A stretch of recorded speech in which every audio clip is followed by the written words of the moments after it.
Chapter 354. Thank you, Duke of Loyalty and Courage. Guaning did not address him as an imperial envoy but as a duke, indicating that this was a private matter. Thinking that Yang Chendong would understand the meaning, since the matter was done, he cupped his fist and left. Just as Guaning left, Beta Persei walked in with the deputy director of the security bureau, Yang San. Young master, that woman's identity has been investigated, let Yang San say it. She should be sent by Emperor Ingzong. Yang Chendong first nodded slightly to Yang San, then stared sharply at him. Being stared at by Yang Chendong, Yang San quickly cupped his fist and replied, "Young master's eyes are sharp, that woman indeed came on the emperor's order." Oh! Hearing that he had guessed correctly, Yang Chendong couldn't help but laugh, then said, "It seems that after young master married 4 beautiful wives, I'm afraid that everyone in the world thinks that I'm a womanizer. It's also rare that the dignified Emperor Ingzong would cater to my liking. Forget it, tell me her true identity." The young master actually knew everything. While Yang San was impressed, he also replied, "The woman's surname is Su, named Man, also known as Su Wugu, referring to her soft and charming skills that few people can match, as if she doesn't have any bones in her body. This person is the #1 courtesan by the Qinhuai River, 18 years old, but has always been clean and honest, selling her skills and not her body. Because of her exceptional beauty, and her proficiency in zither, chess, calligraphy, and painting, many nobles flocked to her. Even the current emperor of the southern Ming dynasty was tempted by her. However, due to the rumors, he didn't take any action. This time, it was Minister Kuangye who invited her here under the emperor's order. As for the reason, it still needs to be investigated in detail. To be able to get such detailed information in such a short time, it is enough to show the powerful ability of the security bureau. Yang Chendong was also very satisfied with this. Well done. Since that's the case, send someone to investigate again. We must ensure that the information is detailed and accurate. Yang San, who was praised by Yang Chendong, was very excited. Young master, please rest assured that the security bureau will immediately send people to investigate and clarify all the details. We can use Mao Mu's connections. Since it's related to women, he must know more about it since he works for Empress Qian. Yang Chendong pointed out. His intuition told him that if Su Moner had only come because she admired him, he could understand. However, as the #1 courtesan on the banks of the Qinhuai River, she didn't have to take the risk. Whether or not there was a problem in this was worth pondering. If he didn't find out the reason, he wouldn't feel at ease letting her stay by his side. Yang San quickly left after receiving the order. Beta Persei, who had just left, quickly came in and said with a troubled expression, "Young master, Miss Su wants to see you." I see. I'm busy with something important. Let 3rd Madam accompany her. Yang Chendong was looking down at something and didn't even raise his head as he spoke. In the backyard of the Yang family's old house, 3rd Madam Shui went to see Su Moner after receiving Beta Persei's report. Not to mention that they were all courtesans, they had a lot in common. This Su Moner was quite capable. It didn't take long for her to attract bursts of laughter from Madame Shui. Such laughter alarmed First Madame Huyen. She learned the identity of the visitor from her personal maid, Shaoqing. After thinking about it, she went to the study and saw Yang Chendong. 6th brother. Huyen appeared. Seeing Yang Chendong sitting on a wooden chair with his eyes closed, she called him softly. "Yen, come here." Hearing the sound, Yang Chendong opened his eyes. When he saw Huyen standing outside the door, he smiled and raised his hands, as if asking for a hug. A trace of shyness flashed across Huyen's face.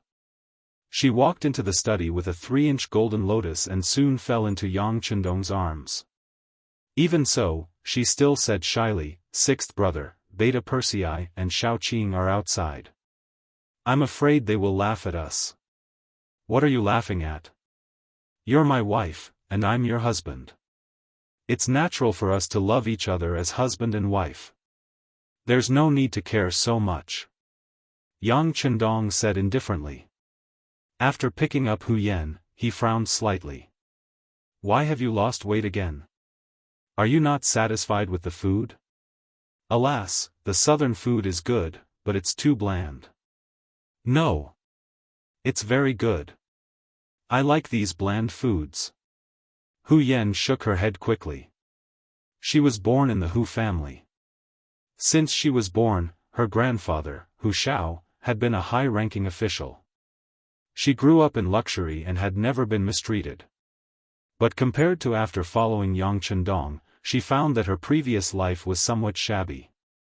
Yang Chendong was not short of money, and the things he sold were all good. Once they were put on the market, they would be easily digested. It was not an exaggeration to say that the supply could not meet the demand. The price of such goods was naturally very high, and the profit was naturally great. Under such circumstances, the Yang family had always eaten the best and wore the best. As the first madam, Hu Yan was the first to eat good things. It was really much better than what she ate when she was a girl in the Hu residence. Hu Yan was very satisfied. When Yang Chendong complained that he was not satisfied with the food, she said those words. But since Yang Chendong said so, how could she easily change her mind because of the words of others? Well, Lulang didn't say that the southern food is bad. He was just afraid that you are not used to it after living in the north for a long time. How about this? We really have nothing to do in the afternoon. Why don't we barbecue by ourselves? In this way, we can add ingredients according to each person's appetite. Won't everyone be satisfied? Speaking of which, Yang Chendong had not barbecued with them for a long time. Hu Yan really missed it. Of course, the delicious food was a part of it, but more importantly, she would have the opportunity to work with Yang Chendong and improve their relationship. She immediately nodded in agreement. That's good. Then this concubine will have someone arrange it. By the way, do you want to call Miss Su together? No need. Yang Chendong said with a normal expression, this is just our family's activity. There's no need to disturb any outsiders.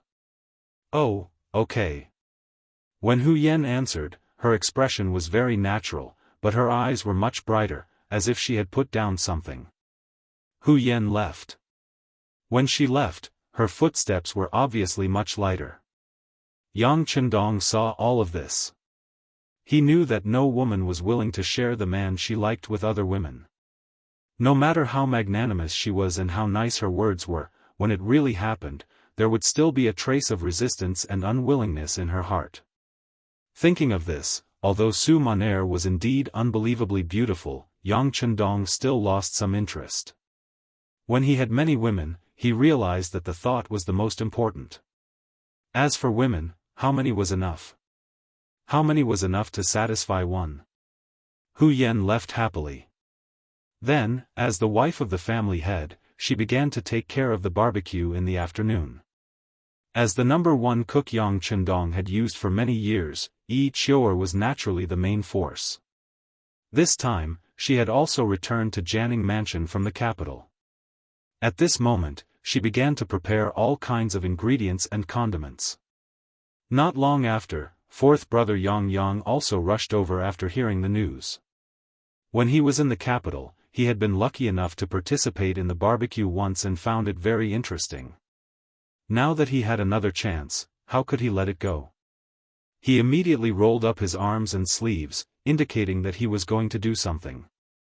Since Master Yang Si was here, third Madame Shui naturally had to show up. After hearing the news from the maid Xiao Wei, she found an excuse to ask Su Maner to leave. As soon as she entered the backyard, she saw Hu Yan, who was busy directing the crowd from afar. She called her sister and came over. As soon as Hu Yan saw Madame Shui, she blinked twice and asked as if there was a hidden meaning in her words, "Sister, you're here. By the way, where is Miss Su?" Madame Xue naturally knew that Hu Yan was testing her, so she answered with a smile. I told her that I was tired, so she sensibly left. By the way, what did my husband mean? As she spoke, she pointed in the direction of the study with her slender finger. He didn't mean anything. It's just that when I asked if we should invite Miss Su to barbecue together, Lu Lang said that this was a family matter and there was no need to invite outsiders. When Hu Yan said the last sentence, she was already smiling like a beautiful woman. Sister, you're amazing. Madame Xue secretly praised her sister after hearing this. The so-called amazing naturally referred to Hu Yan's testing. It was just a simple question, which would not reveal anything, but she did get the answer she wanted. At least, Miss Su would not have the opportunity to become their sister for the time being. While the two women were whispering here, Yang Si had been driven out of the kitchen by Yi Qiu'er and the others. Important place. The reason was naturally because not only could he not be of any help, he would only cause trouble. However, he did not care about this.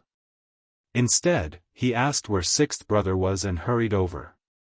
Yang Chendong was about to go from the study to the inner courtyard when he saw his brother. He said with a smile, "Fourth brother, why are you so travel-worn? Did you fall in love with a good person or something else?" Good person naturally referred to beautiful women, and something else referred to interesting things. This time, Yang Chendong followed Yang Chendong back to the Yang family's old mansion. Nominally, he was returning to his hometown to pay respects to his ancestors, but in reality, he was going on a sightseeing tour. After leaving the shackles of the capital, he, who was originally a hedonistic young master, received the support of Yang Chendong and spent a lot of money to get many things he liked, including some beauties and rare objects. Regarding this, Yang Chendong didn't have the slightest intention to stop it. Since it was his own elder brother, why not spend some money to make him happy? Moreover, his fourth brother had always been on his side, which was rare.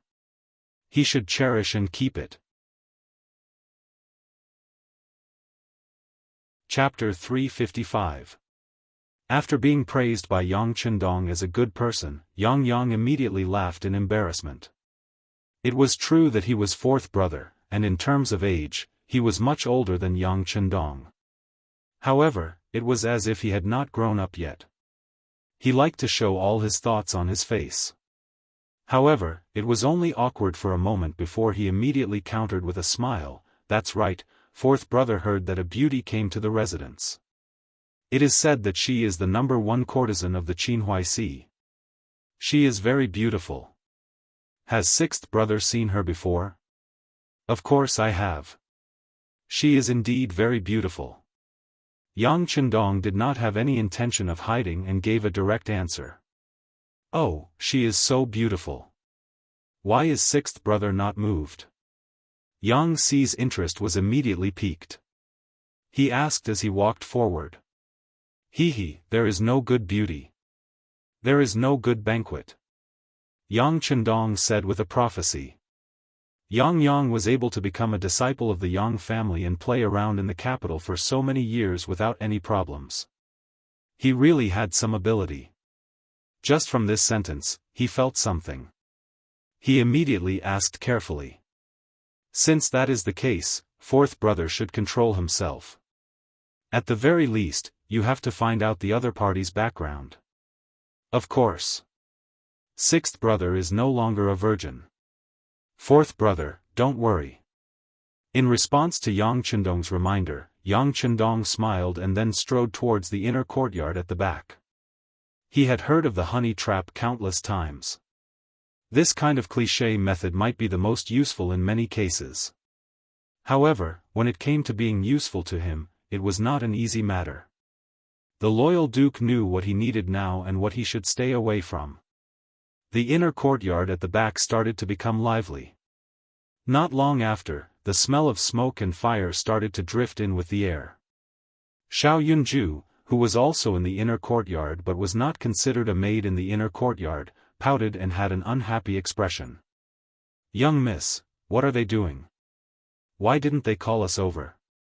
Su Monair, who was addressed as young miss, naturally also felt the commotion outside the wall. However, her expression was ordinary, and no emotions could be seen. She lowered her head to look at a zither score. Only when Xiao Yun asked did she raise her head and say, "That is the Duke of Loyal and Bold's family matter. We are still just outsiders." Outsiders? No matter what he said, it didn't matter. Who was the young mistress? She was the #1 courtesan on the banks of the Qinhuai River. Who knew how many nobles had to pay in every possible way just to see the young mistress? There were also many who wanted to marry the young mistress as a concubine. There were even some young talents who wanted to marry the young mistress as their official wife. They were nothing now, but perhaps in a few years, they would become high and mighty figures. It was a good choice. But what are we doing here? She had taken the initiative to deliver herself to the door, but the other party didn't even bother to meet her. He only sent a concubine to have a chat, and that was considered a welcome. Thinking about it, it was really infuriating. "Miss, why don't we leave this place and return to Qinhuai River to continue our carefree life?" Xiao Yun was a straightforward person, saying whatever she thought of. In the end, all of this was because she felt wronged and wanted to fight for justice for her young miss. However, when Su Monair heard this, a hint of melancholy flashed across her face. Fortunately, Xiao Yun only cared about her own mouth and did not notice this scene at all. Su Monair fell silent again, and her gaze landed on the zither score again. Seeing that her young miss had no intention of being moved, Xiao Yun could only mumble for a while and shut her mouth again. Su Monair's matter was just a spice in life. When Yang Chendong decided not to meet her for the time being before he had a clear understanding of her background, she was like air.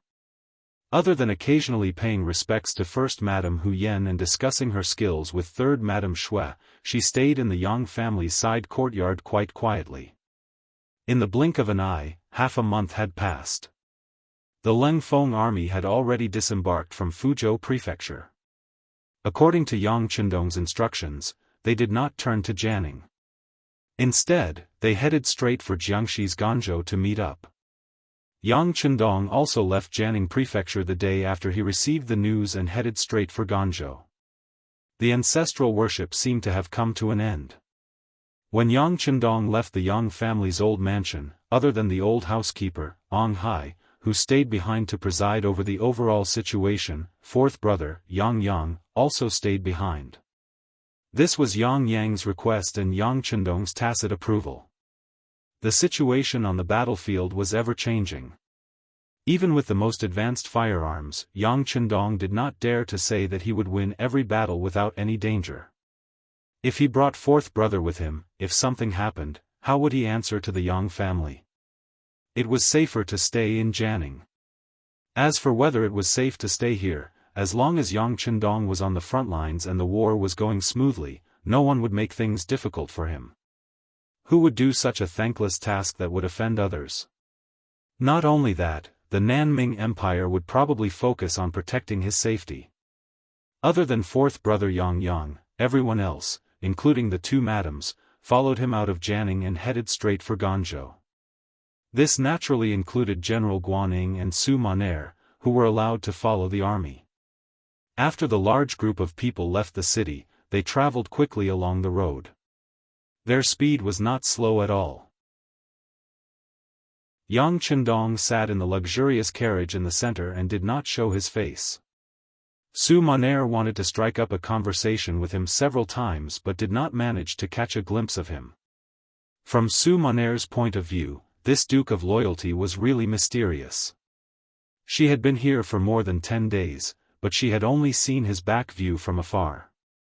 It was so difficult for her to see this person, as if she was seeing the emperor.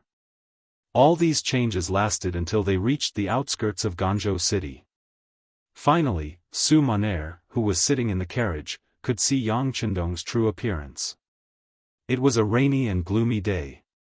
In this kind of weather, people should be hiding in their houses. Even if they were rushing, they should be hiding in their carriages.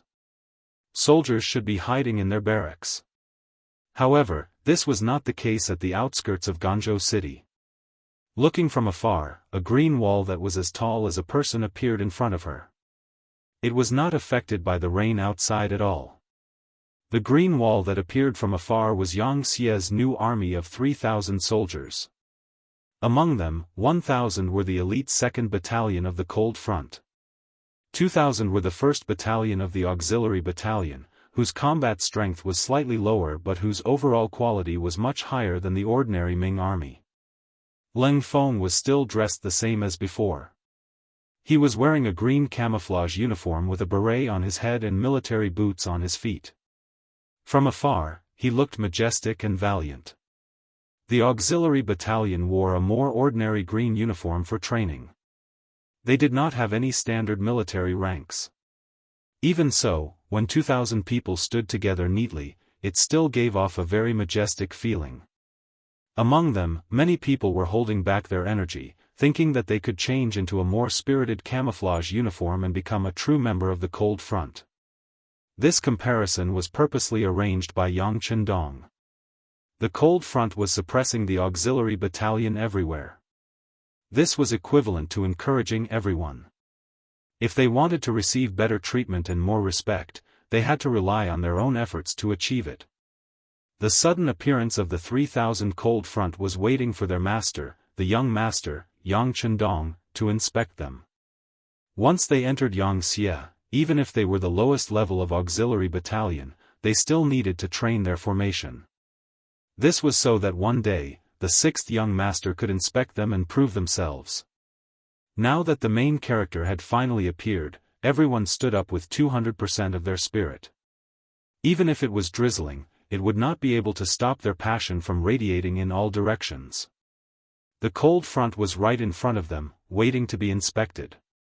As their master, Yang Chendong had to appear.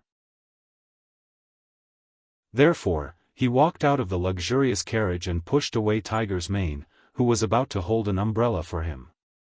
Dressed in green, he walked with steady steps towards the Cold Front. At this moment, just by looking at his back, he was like a giant. He appeared on the ground and covered all the light in the world. Naturally, he became the most dazzling person. What Su Monair saw was Yang Chendong's majesty at this moment. The other person saw the strict military discipline and a solemn murderous aura. Guaning originally had experience in the military. Later on, he was transferred to Bingchong by Kuang Ye's discerning eyes. This kind of person, who had both practical experience and theory, naturally had a different understanding of the military than normal people. Just like now, what he saw was a wave of majesty and solemnity that could even shake his soul. Guaning had followed Kuang Yi to inspect the entire country's military and had seen countless soldiers. However, even the royal army that belonged to Emperor Yingzong's direct subordinates didn't seem to be able to compare with these mercenaries in terms of aura. Strictly speaking, the difference wasn't just a little bit. Guaning could be considered to have heard of the name of mercenaries. Minister Kuang Yi had said more than once that although the mercenaries he saw at the Battle of Tumu Castle were only 100 or so people, their military discipline was strict and their killing intent was overflowing. When he heard this in the past, Guaning always thought that Minister Kuang Yi was exaggerating and was even praising others while lowering his own morale. Perhaps this was a method of encouragement, but it was too much and could easily hurt the morale of the southern Ming army. However, when he saw the mercenaries lined up neatly, he knew that Minister Kuang Yi was not lying. The army in front of him was indeed the first he had seen in his life. Just this kind of aura made him feel full of confidence. Perhaps this kind of army should be invincible. No matter what kind of thoughts others had when they saw this scene. Yang Chendong, who was walking forward, felt agitated. When the camouflage uniforms appeared in front of him, he felt as if a lifetime had passed. It was as if he had returned to that era and could see the most adorable and respectable comrades in arms. It was because of this group of people that the country could have dignity, be recognized by others, and be able to stand tall in the world and not be bullied by others. This kind of feeling lasted until he walked to the front of the formation. The commander of the 2nd Cold Front Regiment, Luopa, ran out from the formation and stood in front of Yang Chendong. He shouted in a loud voice, "Chief, the 2nd Cold Front Regiment and the 1st Auxiliary Regiment have finished gathering. There should be 3,098 people, 3,098 people, please inspect them." Chapter 356. The loud and impassioned voice was like a waterfall that soared into the sky. At this moment, not only were the 3,000 soldiers standing upright, even Tiger's Mane, Beta Persei, Wu Sheng, and the other elites of the Cold Front who were watching all this from afar stood upright. They looked like they were about to be inspected by Yang Chendong. "Please be at ease." Yang Chendong's heartbeat quickened, but he tried his best to maintain a calm expression. "Yes, sir." Luopa saluted again, then turned around and ran back to the formation. He stood beside the political commissar of the 2nd Regiment, Kong Jie, and looked at Yang Chendong in front of him. Their 6th young master was also the founder of Yang Xie's new army. He was also their leader and spiritual pillar. To become a member of the Cold Front, one had to go through the recognition of loyalty. What was loyalty? It was to be loyal to the 6th young master. In this aspect, the political instructors did a good job. Their usual propaganda was also on point. They used an almost brainwashing method to make everyone understand that the reason why they could have such good equipment, such good military discipline, such a good life, and such a beautiful and limitless future was all thanks to the support and contributions of the 6th young master. The 6th young master had done so much for them, so what should they do to thank him? Shouldn't he perform well and prove his strength with his actions? Should he prove that the 6th young master didn't misjudge him? At the same time, he should use his actions to fight for more glory and protect this hard-won happiness for himself and his future descendants. It was precisely because of this kind of teaching that Yang Chendong was gradually regarded as the incarnation of God. As long as it was the Cold Front, no one would not respect him and thank him. And today, this legendary figure was standing in front of them. How could they not be excited? How could they not be excited? After the order to be at ease, the 3,000 soldiers raised their left feet in unison. Then, Yang Chendong walked to the front of the 3,000 people in a few strides. Dressed in green, he looked a little frail, especially under the drizzle, he looked a little haggard. However, when the person standing there was Yang Chendong, everything changed. When he opened his mouth and said, "Comrades, thank you for your hard work," the 3,000 soldiers replied in unison. "We serve the people." "Good. I have seen your performance. I am very happy and even a little excited." Yang Chendong raised his right hand, and the 3,000 Yang Xie soldiers quieted down again. At this moment, only Yang Chendong's voice could be heard in the drizzle. "You guys are the most outstanding, Cold Front, you guys are also the strongest mercenary army in the world, you guys have the strictest training and the strongest weapons in the world, this means that you guys are now, and will always be, the strongest army. In the future, your children and grandchildren will be proud of you. Today, the heroic sect of the Southern Ming Dynasty invited us to help them quell the rebellion because they saw your abilities. Only those who have fought 100 battles can be called elite soldiers. Next, you will face real battles, and you might even face life and death. However, please believe me when I say that as long as you can perform normally and perform well with what you have learned, the winner will definitely be you. Military achievements are right in front of you, and glory is right in front of you. Comrades, work hard. I will watch your wonderful performance from the side. Do you have the confidence to defeat the enemy and show our military might? Yes. Yes. Yes. The excited voices continued to reverberate in the air. At this moment, the drizzle stopped, as if it was affected by the warrior's passion. The moment the drizzle stopped, Yang Chendong saluted solemnly and ended his speech. In fact, Yang Chendong had a lot to say, so he had to choose some things to say. After all, Guaning was behind him, and there were a few great Ming soldiers following him. When the time was not right, he had to endure and hide some things. After he finished speaking, the soldier was also promoted at this moment. The companies of the various battalions began to lead their troops to change directions, opening up a path for the 6th Young Master's convoy to move forward. The commander of the 2nd Regiment, Luo Pe, and the political commissar, Kong Jie, as well as the commander of the 1st Regiment, Lu Zhua, and the political commissar, Song Zhe, quickly ran in front of Yang Chendong, as if they were waiting for orders. Yang Chendong, who had been prepared for this, immediately handed a battle order to the political commissar of the 2nd Regiment, Kong Jie. This is the next step of the battle. Familiarize yourselves with it first, then strictly carry it out. During this time, the 2nd Battalion of the 2nd Regiment will replace the 1st Battalion to be in charge of the young master's safety. Yes. The 4 regimental commanders saluted in unison and began to make arrangements. Then, they waited for the military meeting to begin. At this moment, the great Ming soldiers beside the cold front finally gathered. Guaning, who was at the back of the group, also came over. Duke of Loyalty, Guangdong Political Commissioner and the generals from the surrounding areas are all here. Also, we have new news. Zhaoqing Prefecture has been attacked by the bandits. Zhaoqing General Jiaping has arrived and is waiting for Duke of Loyalty's instructions. Zhaoqing is lost? Yang Chendong stood there with a solemn face and asked.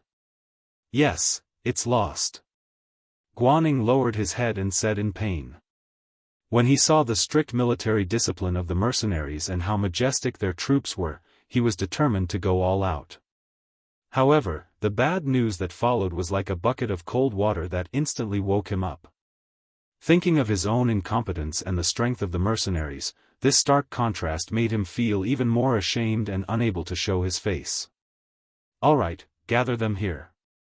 There are some things that need to be decided. Yang Chendong's voice was calm as usual, but for some reason, Guaning felt a trace of killing intent from his words. However, when he thought about it, they had yet to meet an enemy. Perhaps it was just his own misconception. Guaning moved quickly. In less than an hour, a 70 to 80 square meter military tent was erected. The generals of the nearby Great Ming army also gathered here. Before he could inform anyone, Yang Chendong brought a group of mercenaries into the tent. Following Yang Chendong's entrance, the southern Ming generals who were originally chattering immediately shut their mouths. Then, they curiously looked at the youngest loyal duke of the Great Ming Dynasty who had just walked in with a fawning expression. The Duke of Loyalty had long been famous, but everything came from hearsay. It was because of hearsay that everyone had their own understanding. Yang Chendong was only in his early 20s, but the hearsay and legend had been criticized by too many people. For example, saving Emperor Yingzong and the 9 important ministers was just a matter of luck. For example, repelling the Walla army was just a matter of Emperor Yingzong hiding his own strength and giving the credit to Yang Chendong. However, all these hearsay and legend seemed unreal after seeing Yang Chendong meet with the mercenaries. Could it be that this young Duke of Loyalty and Courage really had a great ability? The doubt, curiosity, and even speculation in their eyes became more and more intense. Under such gazes, Yang Chendong walked into the tent and sat down on the main seat. The moment he sat down, Hu Mang, who was following beside him, took out the imperial sword bestowed by Emperor Yingzong and held it in his hands. The appearance of the imperial sword caused everyone's eyes to involuntarily focus. What did this action mean? Was it showing his authority? Many people's expressions changed, but there were also some who showed disapproving expressions. Perhaps in their eyes, this action was a sign of cowardice. If you really had authority, why did you need to use the imperial sword to do things? While everyone was guessing, Yang Chendong's gaze fell on Guaning, who was standing on the left. General Guan, you can begin. Yes, Lord Imperial Envoy. Guaning nodded his head, emphasizing the word Imperial Envoy. Then he introduced Yang Chendong to the Ming Dynasty officials in the tent. Guangdong Political Commissioner Lu Youfu, who was sitting on the right, was an old man who looked to be in his 50s. He was a secondary grade 2 official. He had been appointed for less than a year. Guangdong Police Commissioner Han Qing was a man in his 40s with a murderous aura. He was in charge of the criminal matters of Guangdong Province and was also a secondary grade 2 official. Guangdong Guard Commander Ma Wei, primary grade 3, Pingyue House General He Sheng, primary grade 4, Shaozhou House General Yu Guang, primary grade 4. Following Guan Ying's introduction, everyone who was called gave Yang Chendong a friendly smile. To this, Yang Chendong also smiled in response. At the end of the introduction, when Zhaoqing House General Jiaping was introduced, Yang Chendong suddenly interrupted, "You're the general who just lost Zhaoqing House?" Jiaping, who was called, trembled all over. This time, he purposely didn't change his armor. He wanted to show his blood-soaked side so that he could win the sympathy of others. After all, Zhaoqing Prefecture was lost in his hands. In reality, he was indeed fearful of the enemy. When Zhaoqing Prefecture was still able to hold on, he was attacked by Huang Yuliang's bandits. Worried about his own safety, he abandoned the Zhaoqing Prefecture's magistrate who still wanted to defend the city and escaped with 100 soldiers. Because of Jiaping's sudden escape, the city fell into chaos. The morale of the soldiers was low. Even a general had no confidence, let alone a normal soldier. In order to survive, some of them opened the city gates and led the bandits into the city. In the end, most of the civilians were robbed, and the Zhaoqing House's prefect was killed in the chaos. Not long after he escaped, Jiaping received the news. He was indeed afraid at first, but when he saw Lord Han Qing of the Detention Bureau in Gan Province City, he finally relaxed. It wasn't for any other reason. It was only because this person was his backer. So, he usually showed his filial piety to him. Moreover, he had contacted the Jia clan for this matter, and had taken out a large sum of money to give to Han Qing in order to protect his life. Chapter 357. As the person in charge of all of Guangdong's penal matters, after receiving Jiaping's filial piety, Han Qing expressed that he would protect his life, but he would have to endure it for a while. When the time was right, he would use him again. Abandoning the city and becoming the general of a defeated army seemed to be a very shameful matter. However, he was not the only one who had lost the city. At least, it looked like he had killed enemies while bathed in blood. Based on this, Han Qing had some confidence. He had even greeted the administrative commissioner, Liu Youfu, for this matter. Once the imperial envoy arrived, he would take the opportunity to say a few good words. Presumably, the matter would pass. It was because of this that Jiaping had the confidence to appear here. After hearing Yang Chendong's words about him, his expression changed. He immediately knelt on the ground. "Sir Imperial Envoy, please understand. I did indeed bravely kill the enemy. However, the situation was like this, so I had no choice but to retreat from the city." With Jiaping kneeling, the Guangdong Prison Bureau's Han Qing also stepped out from the ranks.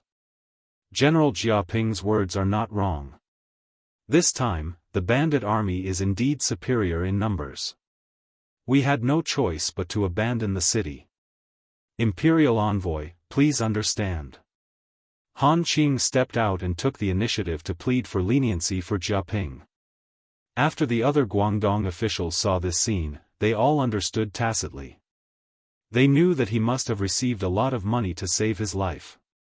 Even if they were fellow officials, shouldn't they also stand out and contribute? If they formed good karma now, presumably, there would be benefits in the future.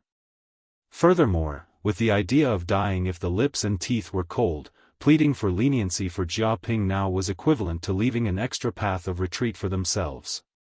Who could guarantee that they would not make a mistake? All of the officials thought this way. At this time, even the Guangdong Administrative Commissioner, the highest-ranking official here, was prepared to step out and speak. As the leader of Guangdong, protecting his subordinates at critical times was one of his responsibilities.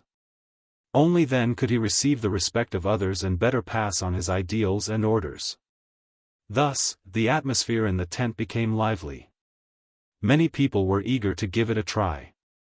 As long as one person stepped out, the others would follow suit and plead for leniency. With the law not punishing the masses, presumably this young imperial envoy could not do anything to them. Everyone was waiting for Liu Youfu to make a move, and even more people's gazes landed on the chief administrator Liu Youfu. However, it was at this moment that the young voice suddenly rang out. Oh! A loser who lost a city still had a reason. What's more, there were even people pleading for him. Very good, very good. But I wonder if there are any other lords pleading for him? Come, let this duke and this imperial envoy take a look, let us see how united your Guangdong officials are. Liu Youfu, who was about to take a step forward with his right leg, suddenly stopped in his tracks. From these words, he felt a killing intent. From these words, he felt a resentment. From these words, he felt a chill that caused his heart to palpitate from head to toe. A new broom sweeps clean. This phrase unknowingly appeared in his mind. At this moment, his body that was about to step forward hesitated. Liu Youfu didn't make any moves, and the other officials naturally watched quietly from the side. On the other hand, after Han Qing heard Yang Chendong's words, he stood there with his neck raised. With an unconvinced expression, he asked, "But what does the imperial envoy mean by this? What does it mean?" "It is not your turn to ask me." In response to Han Qing's interruption, Yang Chendong replied without any trace of politeness. However, his words were all merciless. After these words, Han Qing's expression became very ugly. His face flushed red as if he had been constipated for a long time. What happened next made Han Qing even angrier. He saw Yang Chendong suddenly wave his hand and say to the captain of the first guards, Qiu Vi, and the others guarding the tent door, "Come, take down this criminal Jia Ping who is as cowardly as a mouse, fearful of the enemy like a tiger, and incompetent." Yes. Having received the order, Qiu Vi and the others immediately strode over. Among them, two of the cold front guards immediately reached out and pressed down on Jia Ping's shoulders. When the large hands landed like pincers, Jia Ping's expression became pained. He even lost the ability to speak in an instant. To the side, Han Qing was shocked that Jia Ping was suddenly restrained. He suddenly pointed at Yang Chendong behind the main table and said, "You can't do this. Jia Ping's matter has not been concluded yet. How can you punish him for nothing? We are not convinced." Not convinced? As if he had long expected Han Qing to say this, Yang Chendong abruptly stood up from his chair. Based on what Jia Ping said just now, what kind of general situation is this that they had no choice but to retreat from the city? May I ask, where did the general situation come from? What is the general situation he spoke of? Is he referring to the South Ming losing power and about to be destroyed? Yang Chendong's sudden questioning caused Han Qing's expression to change again and again. However, he was worthy of being the head of a province's police division, coming into contact with all types of criminal cases and all types of official infighting matters every day. His reaction was still extremely fast. After just an instant of change in expression, he once again calmed his mind, saying, "You are taking the meaning out of the chapter, that is not what General Jia Ping meant." Meaning? What does he mean? What do you mean? Is it because you accepted his money that you can't do things properly? Ah. Oh right, didn't you want evidence? Here you go. With a wave of his hand, pieces of paper with words on them flew up from the table and fluttered in the air. It was as if snow had fallen from the sky. The paper fluttered over and landed on Liu Youfu and the others' bodies and feet. Out of curiosity, they stretched out their hands to receive it. When they saw the contents recorded within, every single one of them was greatly shocked. When they looked at Han Qing and Jia Ping, there was an additional look of sympathy in their eyes. When they looked at Yang Chendong, there was even more shock and fear. What was recorded on the paper were the crimes that Han Qing and Jia Ping had committed. Among them, there was the matter of Jia Ping abandoning the city and escaping because he was afraid of death, causing chaos in Zhaoqing and being taken advantage of by the bandit army. There was also the matter of Han Qing accepting 100,000 taels of silver from the Jia family behind Jia Ping and speaking for him. In these records, there were all kinds of evidence placed on them. For example, the testimony of the soldiers who escaped from death in Zhaoqing, the testimony of the housekeeper in charge of the wealth in the Jia manor, and so on. They all had handprints placed on them.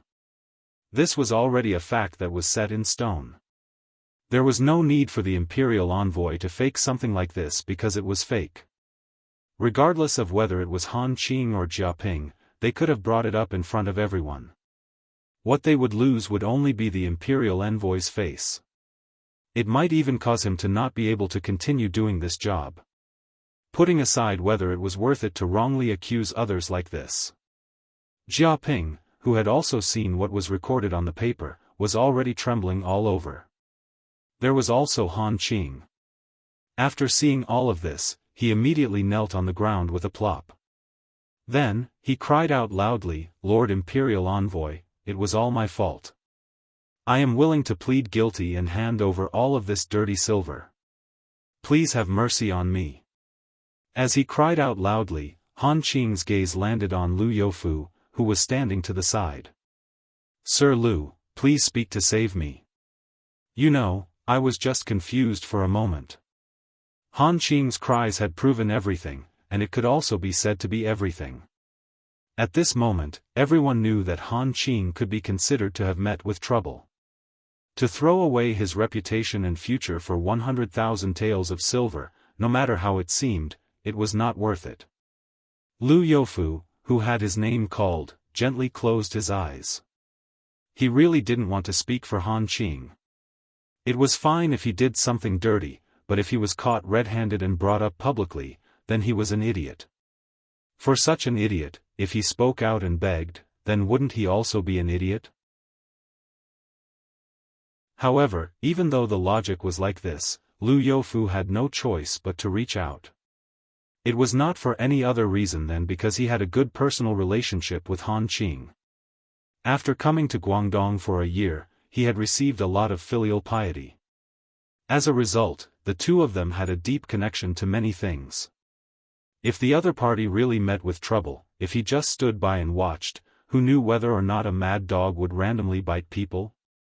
Looking at this imperial envoy's methods, if something really happened to offend him, he would probably be finished.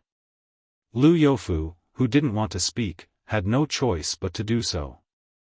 After a moment of internal struggle, he still had no choice but to step out from the ranks. He cupped his hands toward Yang Chendong and said, "Imperial Envoy, I'm afraid this time." Han Qing was also confused for a moment. "Please, on account of his hard work in governing Guangdong, punish him leniently." Punish him leniently? Yang Chendong's gaze stared straight at Lu Youfu. Just this stare made the body of the most powerful man in Guangdong tighten. Although in terms of age, it was possible for him to be the other party's grandfather, in terms of aura, he had to admit that Yang Chendong was more dignified and pressuring than all of the young people he had seen. That pair of eyes did not even seem like the eyes of a young person.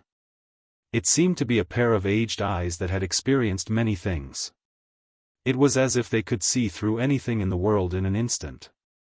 Being questioned, Lu Youfu, whose heart had also been shaken, unconsciously said, "Yes, please be lenient with the imperial envoy. Han Qing's family also has quite a bit of wealth. Presumably, he is willing to donate most of it to provide military supplies for the army to atone for his crime. Using money to buy a crime. This seemed to be something that could only be done in private. Now that Lu Youfu had put it on the table, it seemed very inconceivable. At least, for a scholar who had read the books of sages from a young age, it was an extremely shameful thing. However, at this moment, Lu Youfu really didn't know how to speak for Han Qing.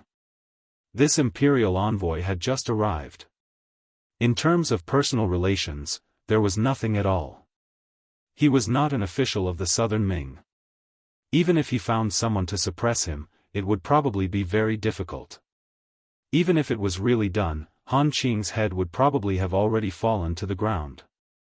In order to save himself, he had no choice but to do this. Even when he said these words, his expression was extremely unnatural. It could be seen that he was truly embarrassed by his own words.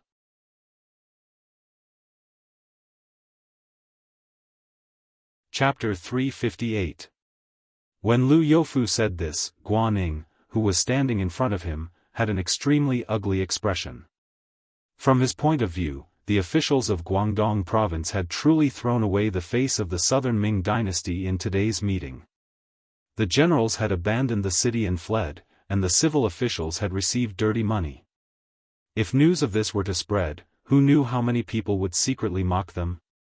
However, all of this seemed to be incomparable to Lu Youfu's actions. This person had actually openly bribed. Moreover, he had done it in front of so many people. Was he not afraid that Yang Chendong would get angry again and take his anger out on him? Just as Guan Ning was feeling angry and resentful, Yang Chendong, who had originally been standing there with an unfriendly expression, suddenly sat down. Then, his expression relaxed as he asked, "Oh? Willing to donate your family's wealth for military expenses? How much is that? Let me tell you, without me, the imperial envoy, I cannot agree." If the performance of Lu Youfu and the others was already shocking, then when Yang Chendong spoke, it was as if the entire audience had been struck by lightning. At this moment, everyone stood there with a stupefied expression. There were even some people who used their hands to pull at their ears, as if trying to see if there was something wrong with their hearing.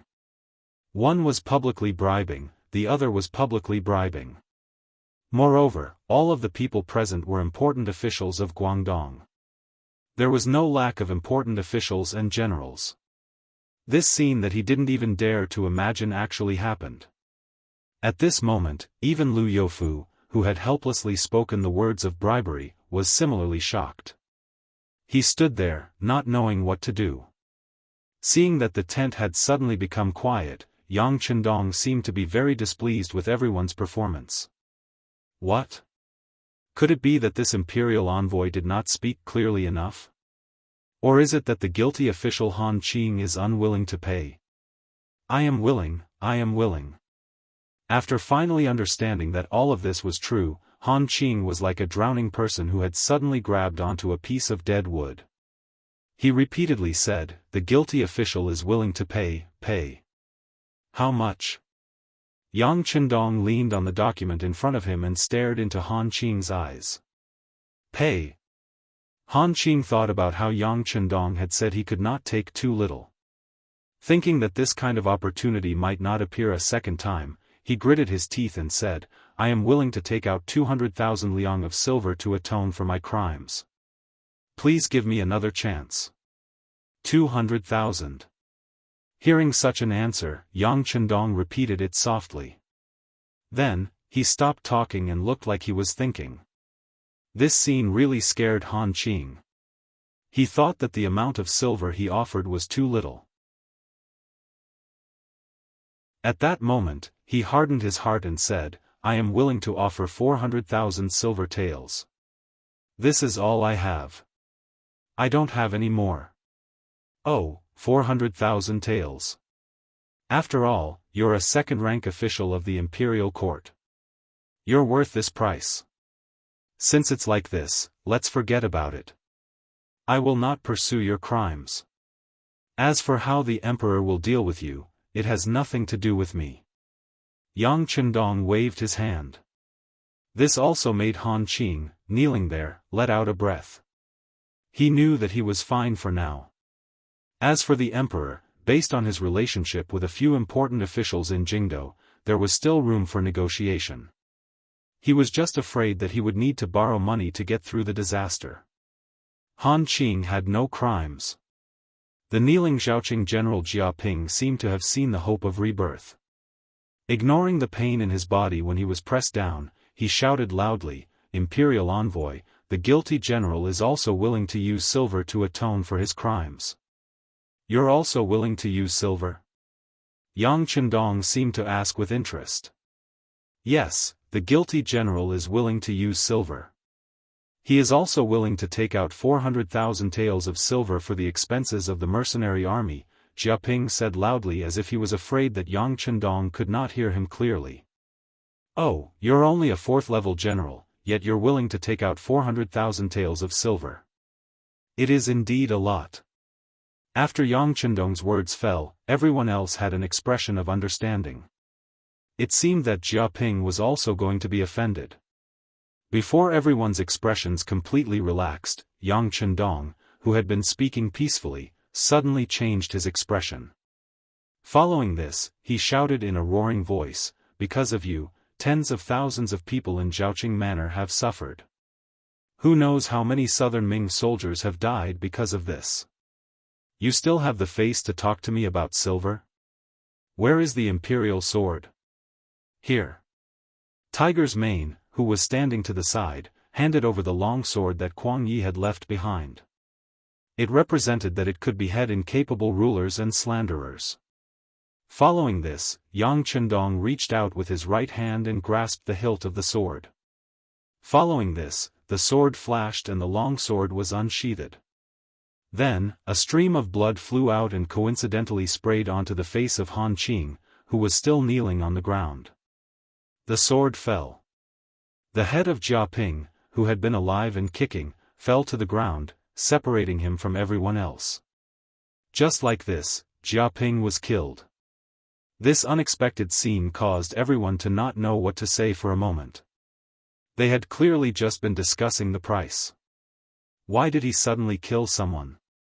This imperial envoy was not old, but when he did things, it was always unexpected. It was impossible for people to guess his intentions. This kind of imperial envoy was not easy to come into contact with. Many of the officials who saw this scene felt their hearts beat like drums. They thought that in the future, when they did things, they had to be careful to not be caught by the imperial envoy. Otherwise, even if they didn't die, they would have to shed a layer of skin like Han Qing. As for Han Qing, when the blood sprayed onto his face, his expression first froze. Following this, he defecated and urinated. Immediately, an unpleasant smell spread out in the tent. It had to be said that as the person in charge of criminal justice and public affairs, he had seen the world. The number of people who had died under his orders was not small, so it shouldn't be like this. However, if there was something to be blamed, it was Yang Chendong's actions that were too fast. Furthermore, Han Qing himself had committed a crime. He thought that if he hadn't paid the silver earlier, his head would probably have fallen to the ground. How could he not be afraid? How could he not make a fool of himself? Yang Chendong was also very displeased by this unpleasant smell. Forget it, we'll just go out and have a meeting. Oh, right, Jia Ping committed a serious crime and cannot be forgiven. That is why I killed him. However, some of his words cannot be disbelieved. For example, before he died, he said that the Jia family was willing to pay 400,000 liang of silver. Presumably, everyone heard it and can be used as a witness. Later, I'll have to trouble official Lu to retrieve the silver for military expenses. Of course, if the Jia family doesn't have to pay the silver, then there is no need to keep it. Bribing a high-ranking official is a serious crime and can be punished by death. Originally, everyone was covering their noses from the foul smell coming from Han Qing's body as they walked out. However, when they suddenly heard the last part of Yang Chendong's words, their expressions changed greatly. This imperial envoy was truly a ruthless person. He killed someone and still wanted silver. This was a living king of hell. In the future, no matter who they offended, they should not offend this person. Everyone was greatly shocked. They were frightened by the methods Yang Chendong had displayed. Lu Youfu was the same, but when he heard his name being called, he reacted. He immediately replied obediently, "Yes, please be at ease, Imperial Envoy." The Jia family will definitely take out the 400,000 taels of silver. However, can Jia Ping's body be sent back to the Jia family? Of course you can. If you want the body, just take out another 100,000 liang of silver. Yang Chendong appeared to understand. First, he nodded his head. However, the next sentence choked Lu Youfu until he didn't know what to say. It was only the body of a dead person, yet it actually cost 100,000 liang of silver. Moreover, these words were spoken by Yang Chendong. The Jia family had no choice but to take it. At this moment, he couldn't help but feel sorrow for the Jia family. Of course, he was even more glad that he hadn't acted too excessively just now. Otherwise, even if he didn't die, he would have been skinned alive. Lu Youfu didn't believe that Yang Chendong would let him go just because he had something on Han Qing. He even thought that the other party must have some evidence of his crimes in his hands. However, because his performance was acceptable, he didn't take it out. Thinking this way, he felt that the matter of the Jia family had to be handled seriously. Otherwise, he was afraid that he would be implicated. After Yang Chendong finished speaking, he took the lead and walked out of the large tent. Soon after, everyone followed him out. Once they were out of the tent, the air became a lot fresher. Yang Chendong took a deep breath and said, "Is Pingle General He Sheng here?" "This general is here." When his name was called, He Sheng was first stunned. Then, he responded and walked toward Yang Chendong. Seeing that He Sheng was called, the other officials had a puzzled expression on their faces. It must be said that He Sheng was a special case among all the Guangdong generals. This person wasn't corrupt and didn't fit in with the crowd. What he liked to do the most was to train soldiers. In everyone's eyes, He Sheng was an unusual existence. They really couldn't think of anything. Could it be that this kind of person had fallen into the hands of the imperial envoy? If that was the case, then would there be anyone here who was innocent?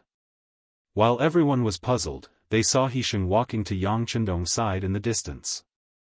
Then, the two of them exchanged a few words. After that, this Peace Joy Mansion's general left in high spirits. Nothing happened. Everyone looked at each other.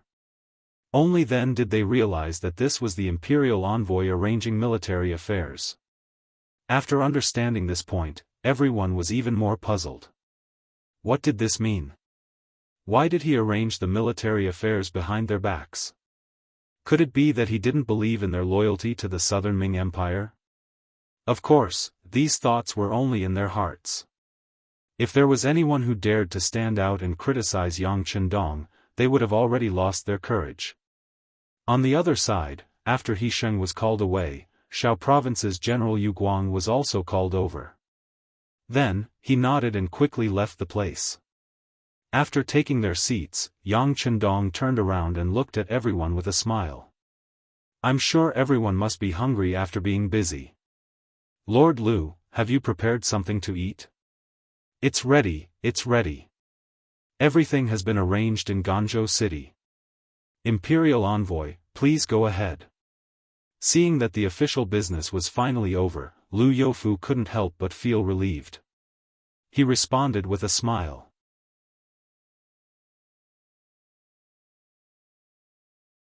Chapter 359. Good. Since that is the case, let's enter the city. Yang Chendong waved his hand.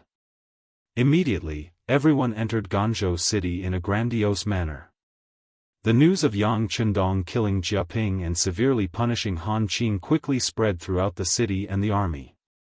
When some of the commoners and soldiers heard this news, they were all overjoyed. Not to mention the skill of this young imperial envoy in battle, at least his ability to govern was not bad.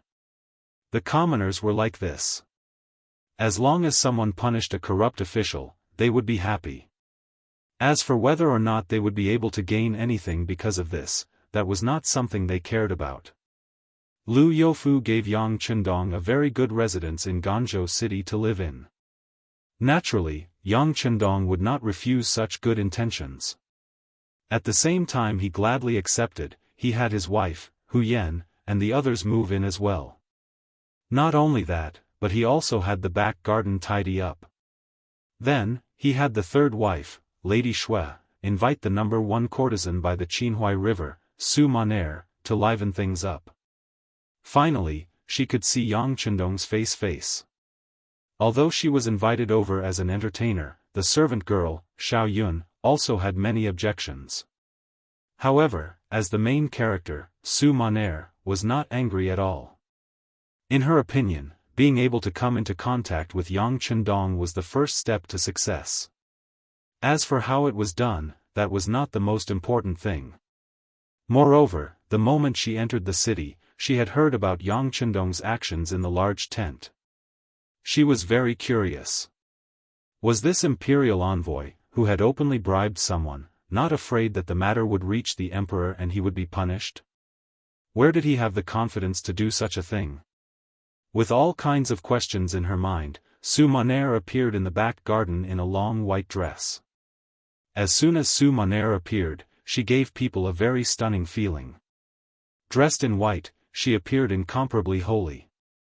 If one did not know that this person had once been a courtesan by the Qinhuai River, one would not have thought that this person came from such a place.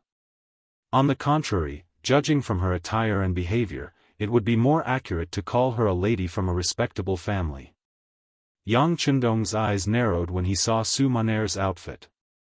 Then, he slowly leaned against the rattan chair and closed his eyes while Yuan and Madame Shui hugged him. Occasionally, he would open his mouth and enjoy the peeled fruits that Yuan and Madame Shui put in his mouth. Strictly speaking, Yang Chendong's actions were somewhat disrespectful.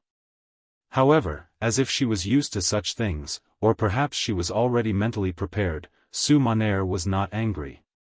Instead, she gently tested the pipa in her hand and began to play. She was singing the song "Wishing We Last Forever" by Yang Chendong. It had to be said that the sound coming from Su Maner's mouth was indeed different. Even Madame Shui, who was good at this, kept nodding after hearing it. It was obvious that she approved of Su Maner's playing skills.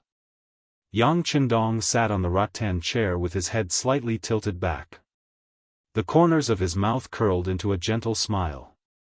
His right hand tapped gently on the armrest of the rattan chair as if he was immersed in it. He was in a good mood. Yang Chendong was in a good mood. Yuan and Madame Shui, who were sitting beside him, also looked happy. Even Tiger's Mane and Beta Persei, who were standing not far behind, looked happy.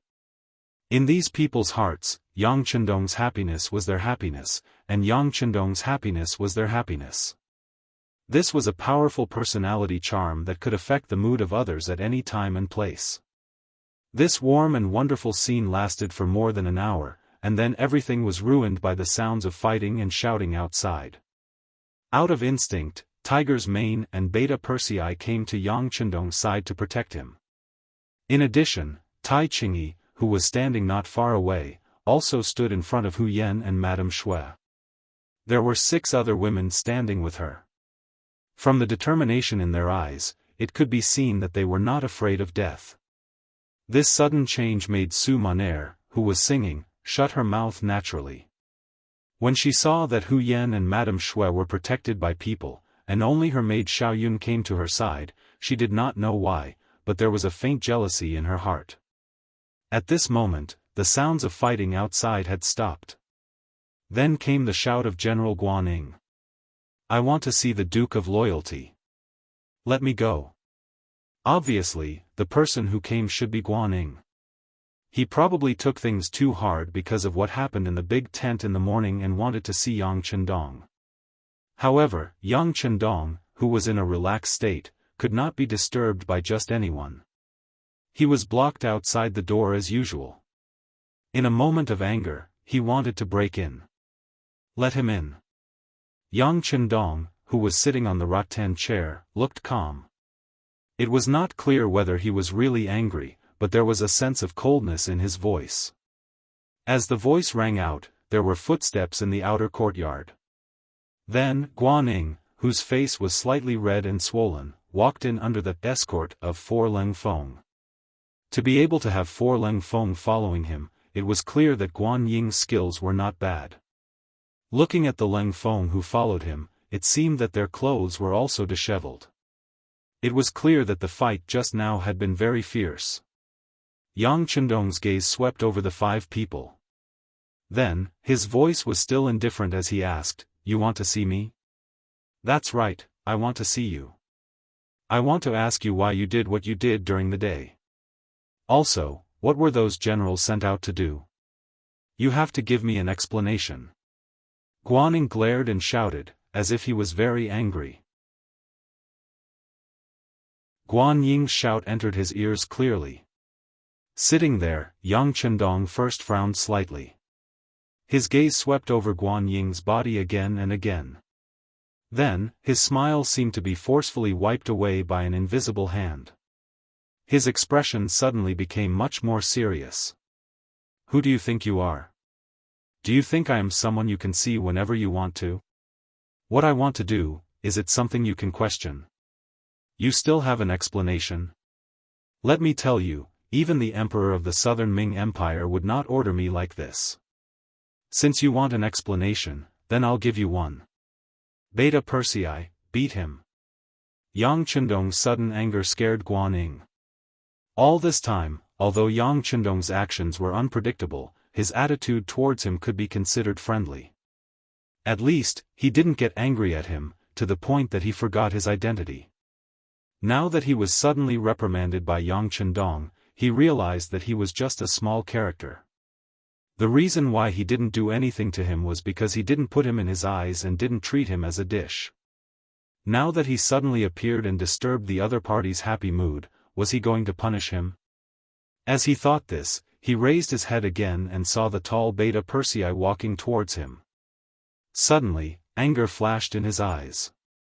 Guaning had been in the army and his performance was excellent. His skills were also better than ordinary people.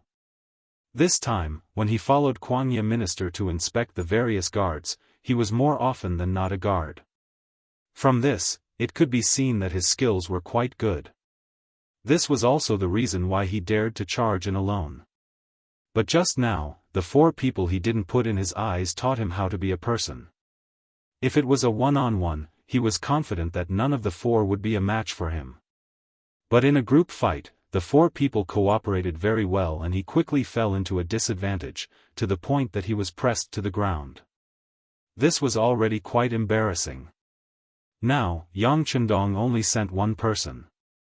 Although he was tall, this didn't mean anything. Sometimes, a tall and strong person didn't necessarily win in a fight. Strength didn't mean everything. Flexibility and timely exertion of strength were more important. Good. If it's a one-on-one, if I win, can I sit down and have a good talk with the Duke? Seeing that Beta Persei was already in front of him, Guaning knew that he had to fight, so he asked Yang Chendong loudly. "Ha ha ha."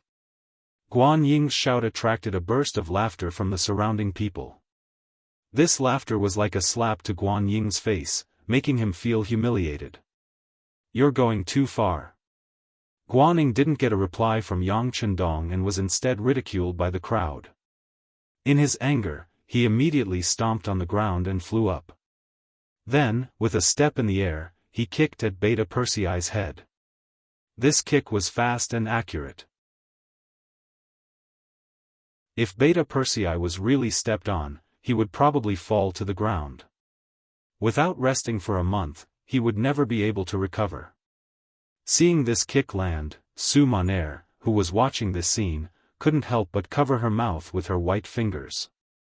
From the looks of it, she was quite frightened. The servant girl, Xiao Yun, was much worse than Su Monair. She had already opened her mouth and started screaming. Amidst such screams, Beta Persei's 2 arms, which were as strong as a woman's calves, suddenly stretched out and grabbed at Guan Ying's legs.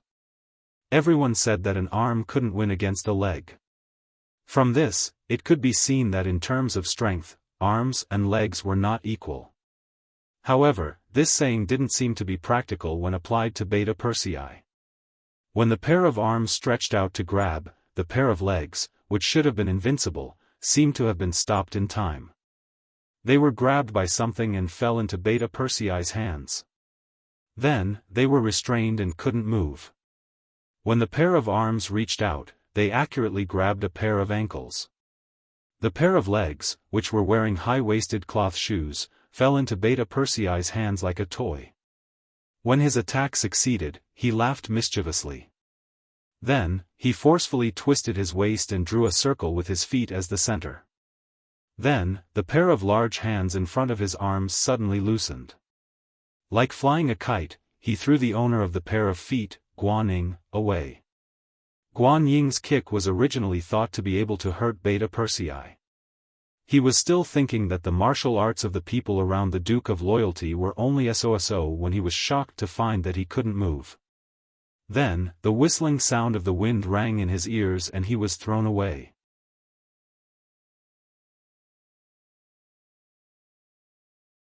Chapter 360. Out of instinct, Guan Ying tried his best to find a direction and a safe way to land. Therefore, when his body landed, he rolled on the ground awkwardly. Then, he got up from the ground with dust all over his body and squatted on the ground. Everything just happened too quickly. Even with Guan Ying's ability, he did not have the time to fully accept and digest it. However, just when he was still feeling a little dizzy, a large foot kicked him in the same way as he did to himself. Guan Ying only saw a black shadow in front of him, and a pair of big feet came towards him. Out of instinct, he raised his arms to block. Bang! A powerful force suddenly hit him. With just one blow, Guan Ying felt as if his arms had fallen apart.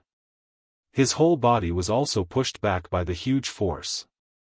During this process, even though his feet forcefully rubbed against the ground in an attempt to stop, the force was too great. Even the soles of his high-waisted cloth shoes were worn out, revealing the soles of his feet. His body still flew back 4 to 5 meters before coming to a stop. Just as his body stopped, the black shadow rushed over again. This was Beta Persei's hot pursuit. As Yang Chendong once said, "Take advantage of the enemy's weakness, take the enemy's life. Kindness to the enemy is cruelty to oneself."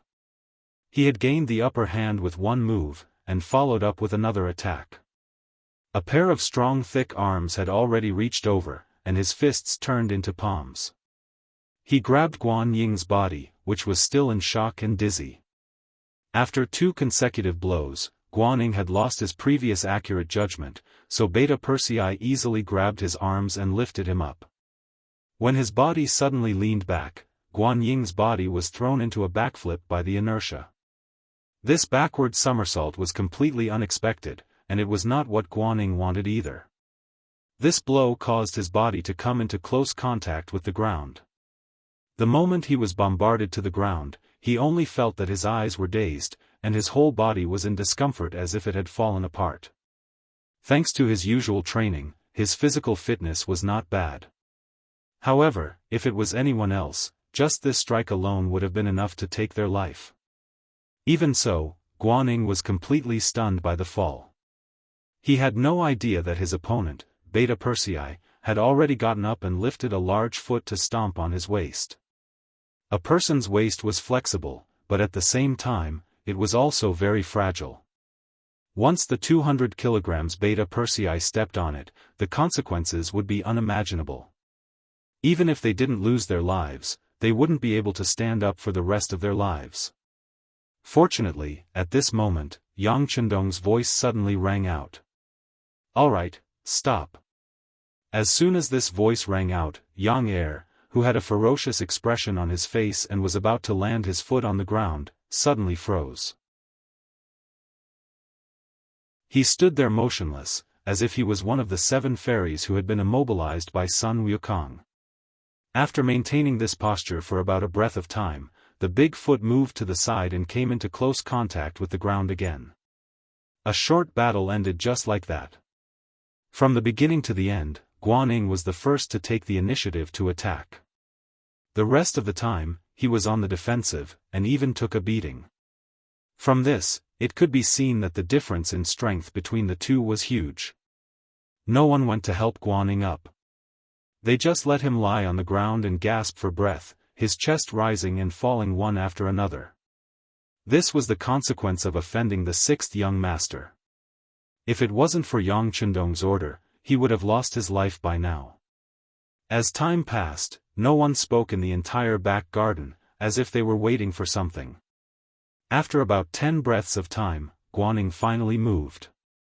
He struggled to sit up, and then slowly stood up with his arms supporting his body. However, at this moment, no matter how one looked at it, his body was somewhat bent, and it seemed that he had suffered some minor injuries. Standing up, Guaning turned to look at Yang Chendong. There was incomparable anger in his eyes, but also pity and sorrow. He couldn't beat him in a fight, and he couldn't talk through it.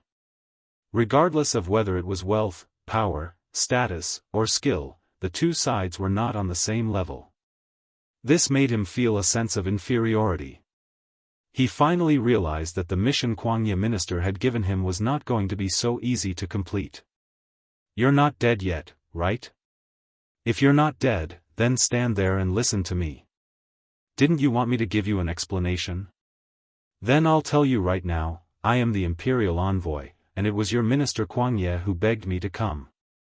Since I am the general at the front, I naturally know what to do. I don't need anyone to teach me. Do you understand?" Looking straight at Guaning, Yang Chendong's voice rang out in the courtyard. Yang Chendong was emphasizing his identity. Hearing this, Guaning instinctively nodded. Naturally, he knew these things. He also knew that as the imperial envoy and the general at the front personally appointed by the emperor, he did indeed have the power to do anything. He was angry that the other party didn't tell him what he was going to do and didn't discuss the matter of sending out the army. This made him feel a sense of inferiority. Guaning nodded. Yang Chendong continued, "It's good that you know these things. As for killing Jiaping, as Zhaoqing general, he led the escape and caused the morale of the army to be in chaos. Tens of thousands of civilians were trapped in the city and killed by the bandits. Shouldn't he be killed for his actions?" Han Qing, as an important official of the country, actually accepted bribes. It shouldn't be a problem to heavily punish him. The emperor has said that we can take the money for the mercenaries ourselves. This is just one way of taking it. Wanting the horse to run but not giving the horse grass, this is not something I can do. As for the matter of moving the army, this is a secret. If I publicly announce the plan, can you guarantee that the military plan will not be leaked? Will it not be known by the bandits? You should wake up. I have my own plans for what to do. As for whether you can understand or not, this is not my problem. It is your problem. If it must be said, it is you who is cooperating with me and not me who is cooperating with you. When you encounter a problem, it is best if you can think it through. If you can't, then think hard. If you can't think it through, you can go back to Nanjing and be an official of the Ministry of War. That will save you the trouble of worrying here. Yang Chendong's voice carried some severity. Those familiar with Yang Chendong knew that if he could be strict with you, it meant that he still thought highly of you. On the other hand, if he didn't even want you to do it, then he was truly giving up on you. That was the most fatal thing. After saying this to Han Qing, Yang Chendong waved his hand. He didn't care whether the other party understood or not. He said loudly, "Okay, today is the first time you barged in like this, and it will also be the last time. But if something like this happens again, I will take your life. You can leave now. I still want to listen to music. Don't disturb my mood." After saying this, Yang Chendong leaned his body against the rattan chair and then slowly closed his eyes. Madame Shui, who was sitting beside Yang Chendong, saw her husband's behavior and couldn't help but smile. She then looked at Su Monair, who was still in shock, and said, "Miss Su, please continue." "Oh." Su Monair replied mechanically. Then, she readjusted her state of mind. After that, a pleasant voice came out from her mouth and entered Yang Chendong's ears, causing his expression to become one of enjoyment and joy once again. Amidst such a beautiful voice, Guaning dragged his injured body out of the back garden. Yang Chendong had finally given him an explanation. From the other party's words, he didn't seem to have gone overboard. As an imperial envoy, he had appeared in the unfamiliar environment of Guangdong. If he couldn't break through with his first 3 strikes, how could he make others listen to him? Looking at it now, he had done it. Now, speaking of the imperial envoy, from Liu Youfu to the insignificant officials who had seen this scene, all of them felt their hearts tremble. This made everyone pay extra attention to his orders. Wasn't this what Guaning himself had hoped to see before? He thought that perhaps this was the method of the Duke of Loyalty and Courage. Now that the move had been used, it was up to whether or not he could really quell the rebels. In the rebel camp. In the government office of the former Zhaoqing Manor, Huang Yuliang was gathering his generals for a so-called military meeting. Ever since Yingzong was defeated at Tumu Fortress 2 years ago and lost 500,000 elite soldiers, the powerful Great Ming Dynasty began to decline. Zhu Qizhen, who had retreated to Nanjing, established the capital here and established the Southern Ming Dynasty. In order to fill the national treasury, the Southern Ming Dynasty added a lot of excessive taxes. When it fell on the commoners, it was unspeakably bitter and the people had no way to make a living. It was under such circumstances that Huang Shaoyang brought a group of brothers to start a peasant uprising in Guangdong. At the beginning of the uprising, they received the support of many poor commoners. The group expanded and took over a few counties, reaching a certain scale. At the same time, they were suppressed by the Southern Ming Dynasty. When faced with the Ming army coming from all directions, the unorganized peasant group was quickly calmed down. In the end, Huang Shaoyang and his eldest son were both killed. Only his second son, Huang Yuliang, was left to escape and continue to fight against the Ming army on a small scale in Guangdong. There was constant encirclement and suppression. In such an environment, the space left for Huang Yuliang to survive became smaller and smaller. Just as he was about to be trapped, surrounded, and even destroyed, the Ming army that had surrounded him suddenly retreated by more than half. This sudden change made Huang Yuliang feel a sense of confusion. However, he immediately received news that the king of Minzhuang, Zhu Huixin, was rebelling in Yunnan. Not long after, he received a personal letter from the king of Minzhuang. The general idea was that he was willing to ally with him. They would help each other and work together.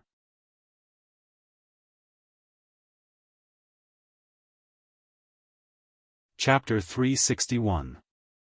Zhu Huihua's appearance messed up the situation and gave Huang Yuliang a chance to catch his breath.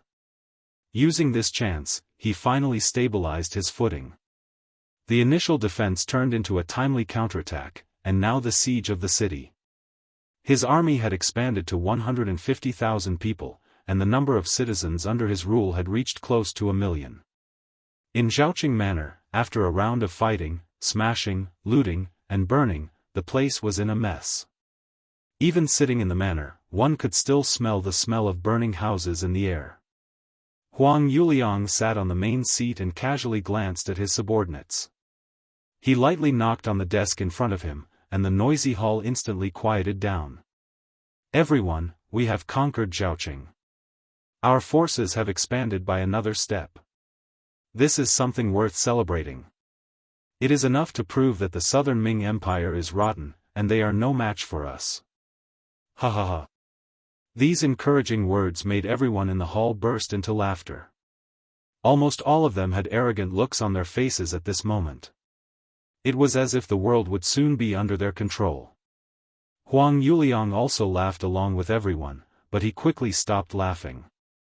But Zhaoqing Manor is not our target. According to the plan discussed with Zhu Huihua, we need to conquer the Guangzhou Manor, and even the entire Guangdong province. Only then can we better suppress the Southern Ming Empire's military strength, make our name known, and expand our forces. So, we need to keep advancing, and advancing. Yes, we cannot be satisfied.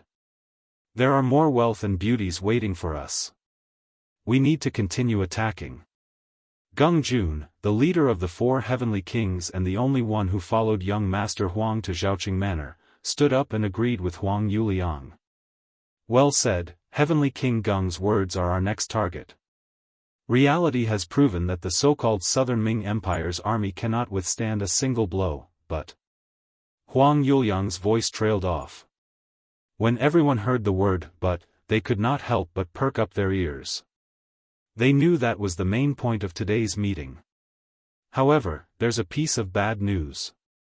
Emperor Yingzong of the Ming Dynasty sent an imperial envoy to Guangzhou Prefecture.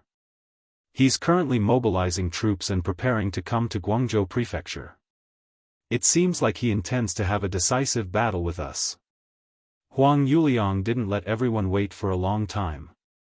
After keeping everyone in suspense, he told them the rest of the story. After saying this, he intentionally shrugged his shoulders. Oh right, I heard that the imperial envoy is the great Ming's Duke of Loyalty. Oh, he's only 21 years old this year. Who? As Huang Yuliang finished his last sentence, there was a burst of exhalation in the hall. Originally, when they heard that the Southern Ming Empire had sent a large army and an imperial envoy to fight with them, they were still a little nervous. No matter what, the Ming army's combat power was still very strong. In addition, the Ming army was very strong. If they really gathered their strength to counterattack, they would have to retreat. However, when they heard that the imperial envoy was a young man who was only 21 years old, they all laughed.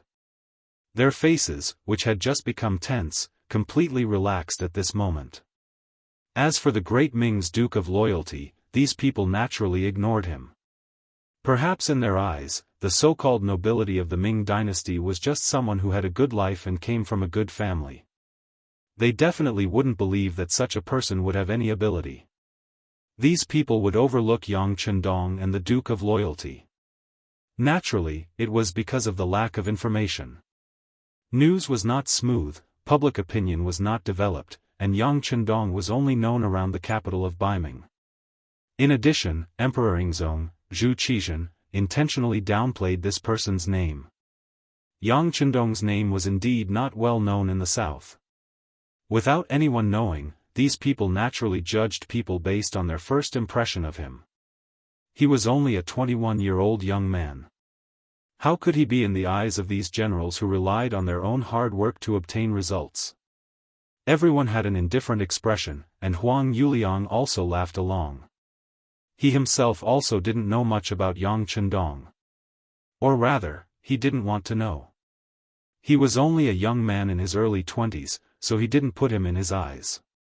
If it wasn't to motivate his subordinates, he probably wouldn't even mention a word about the 6th young master. Good, brothers. The Southern Ming dynasty has no one.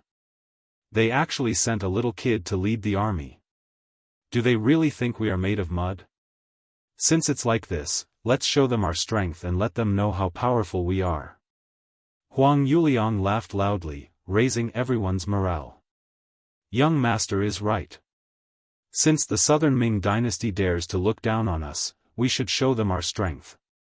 The generals all became excited. The successive victories had made them lose themselves. This time, they were facing a young man, so they underestimated the enemy even more. At this time, not only the generals of the bandit army, even young Master Huang Yuliang was very proud.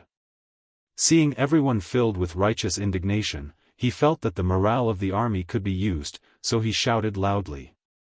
Good, since everyone has agreed, we will send troops to the Guangzhou Palace and capture the Ming Imperial envoy alive.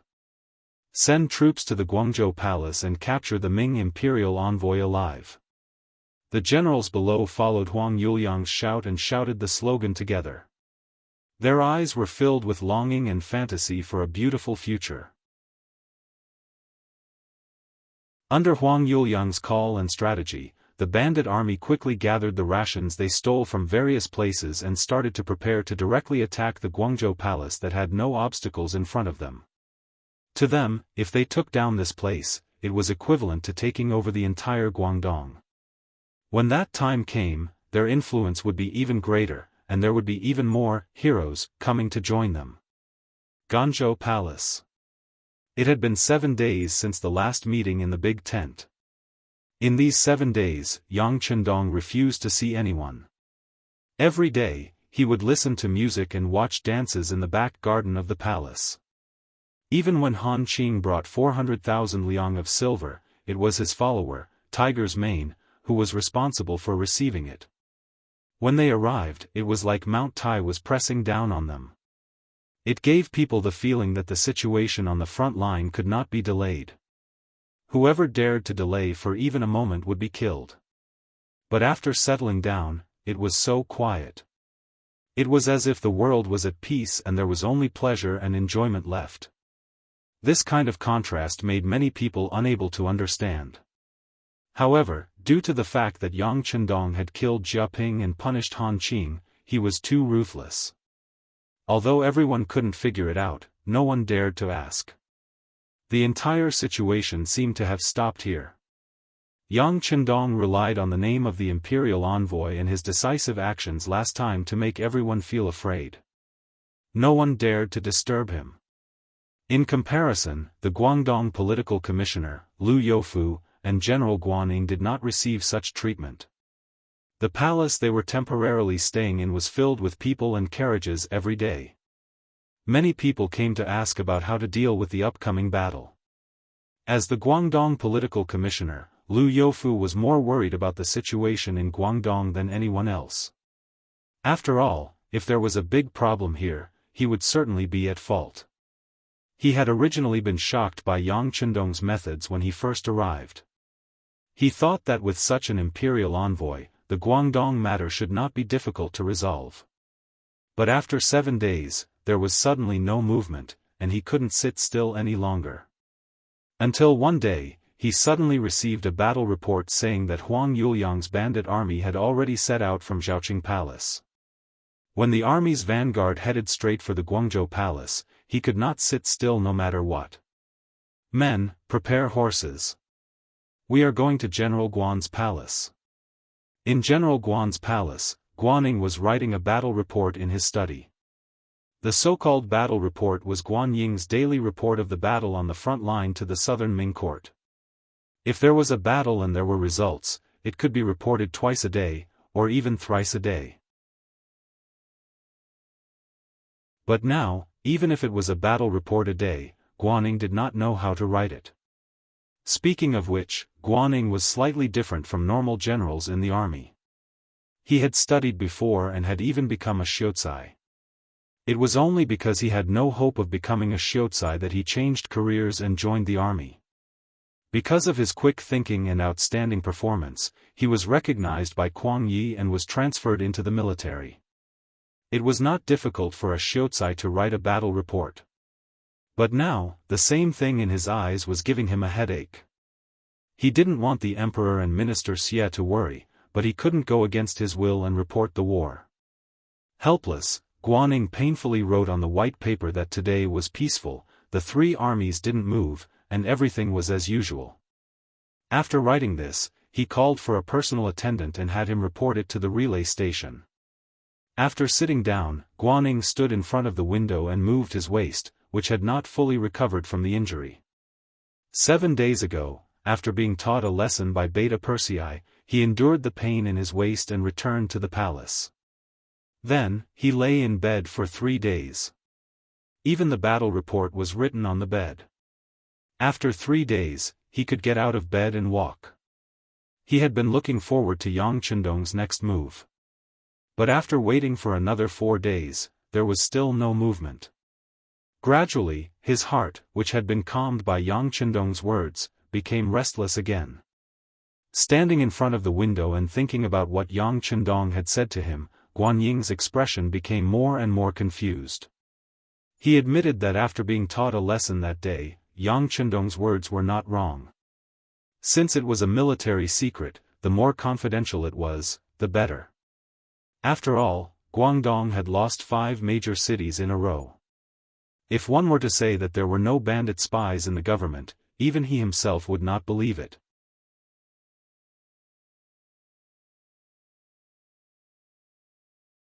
Chapter 362.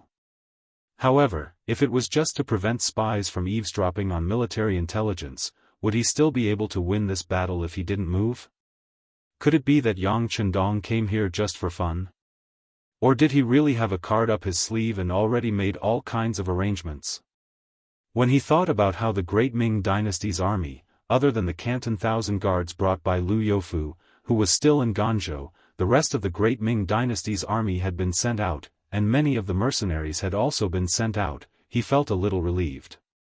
Perhaps this Duke of Loyalty had already made arrangements. Guan was still comforting himself. He thought that since Yang Chendong was able to stay so calmly in Guangzhou, he must have made some preparations. Just as he was thinking, the sound of hurried footsteps suddenly came from outside the study. Then, an attendant's voice sounded, "General, Liu Youfu is here. He said he has important military intelligence and must see you." Important military intelligence? Hearing this, Guan Ying's expression became tense. "Okay, I'll go over right now." In the main hall of the Guan residence, Guan Ying saw Liu Youfu, who was burning with anxiety. "Liu Youfu, why are you so anxious? Has Lady Jia's 500,000 taels of silver arrived?" The reason why Guan Ying brought up the matter of the 500,000 taels of silver was because the imperial envoy's manor had let out word that when Jia Shi's silver arrived, he would only receive guests. Otherwise, even if the sky fell, he was not to be disturbed. Guan Ying naturally didn't believe this statement. Once there was a military emergency, if Yang Chendong still didn't do anything, it would be a major dereliction of duty. At that time, his position as imperial envoy would be removed. Not only that, but the emperor and Minister Kuang probably wouldn't let him off easily. However, even though he knew that this was just an excuse, Guan Ying still hoped that this matter could be settled as soon as possible.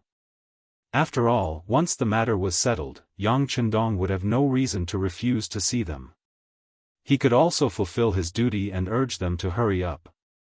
"General Guan, it's not that Lady Jia's silver has arrived. I've already urged them there." Instead, news came from Zhaoqing residence. The bandit leader Huang Yuliang has already brought 80,000 soldiers to the Guangzhou residence. The situation is critical. Liu Youfu said with an anxious expression. "There's such a thing? When did it happen?" This was the first time Guan Ying had heard of such a thing. He couldn't help but ask with some doubt. "It can't be wrong. This was sent back by the spies I've planted among the bandits.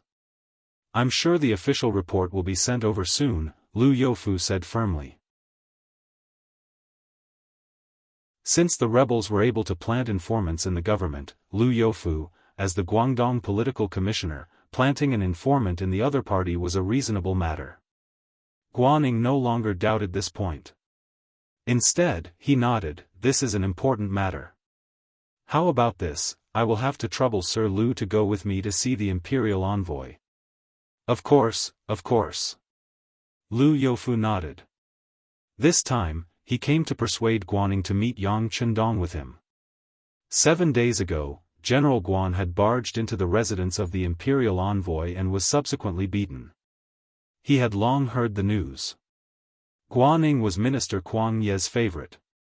If Yang Chendong could beat up such a person, he really didn't have the guts to break into the mansion. Guan Ying agreed. After having a companion, Liu Youfu also had some confidence. Immediately, the two of them left the manor together and headed straight for Yang Chendong's residence. The two of them, one on a horse and one in a sedan, quickly arrived outside the temporary Yang manor in the city. However, without any surprise, they were met with a closed door. Yang Wu, who was guarding the door, stopped the two of them. When he heard them say that they had important battle reports to report, he shook his head. "Sirs, I am truly sorry. You know the Duke's temper. Since he said that before Jia Shi's silver is delivered, no one is allowed to come and disturb him. Even if the sky falls, he won't see you. Brother, please report. This is indeed an urgent military situation. If something happens, I'm afraid you won't be able to take responsibility. Lu Youfu saw that even a doorman could stop him. He was unhappy in his heart and spoke with a threatening tone. There's nothing I can't take responsibility for. Since the Duke asked me to guard the door, I must abide by the rules set. Please return. Yang Wu was not angry at Lu Youfu's words. On the contrary, he said this with a smile on his face. However, this smile, at this moment, seemed to be asking for a beating. Lu Youfu didn't have any good ideas. He could only look at Guanyin for help, hoping that he would speak up. If it really didn't work, he would try to break in. However, Guanying's performance was truly disappointing. Seeing that Yang Wu was blocking him, he simply turned around and left. Only then did his voice travel out. All right, if possible, please inform the Imperial Envoy that the Jia silver will arrive very soon. However, the front line is indeed in a state of emergency. If something really happens to the Guangzhou prefecture, I'm afraid no one will be able to bear such a responsibility. Take care, I won't see you out. Yang Wu acted as if he didn't hear Guanying's words and was still smiling. Then, his gaze fell on Lu Youfu and pretended to be puzzled. It was as if he was asking, what's wrong? Is this lord not leaving? Humph. Lu Youfu saw the meaning in Yang Wu's eyes and left angrily with a flick of his sleeve. No matter what, he was still Guangdong's chief political envoy, a second-grade official in the imperial court, and an existence similar to that of a feudal official. Who would normally dare to give him such a look? However, considering that Yang Chendong's methods were a little too rough, he didn't have the guts to barge in. He could only resentfully chase after Guanying, who was about to leave. General Guan, are we not going to report this matter to the imperial envoy? Don't report it first. Let's think of a way to send Jia Shi's silver over first. Guanying lightly shook his head. Then, he turned around to look at the Yang manor and left. He had already decided that when he returned, he would write a battle report against Yang Chendong. Inside the Yang manor. After Yang Wu sent off Guanying and Lu Youfu, he came here. When he saw Yang Chendong, he reported everything that happened outside. Good, I got it. You did well. Yang Chendong first smiled and then said with satisfaction. After Yang Wu left happily, he looked at Yang San, who was in the study, and said, it seems that they also arranged spies among the bandits. The news is actually not much later than ours. Yes, it should be Lu Youfu's doing. It seems that this person is not muddle-headed. Yang San nodded in agreement. Just 2 hours ago, he had already received a report from his spies among the bandits and immediately reported it to Yang Chendong. This was also why Yang Chendong dared to refuse Lu Youfu and Guanying's visit even though he knew that they had a military report. It's just that they are not muddle-headed. They have limited military strength and limited military resources. Even if they want to do something, there are inevitably too many people holding them back. In the end, it's still difficult to stretch out their hands and feet. Yang Chendong commented on Lu Youfu's weakness, or it could be said that it was the weakness of the entire southern Ming dynasty. No one would believe that the dignified Great Ming dynasty did not have any talents.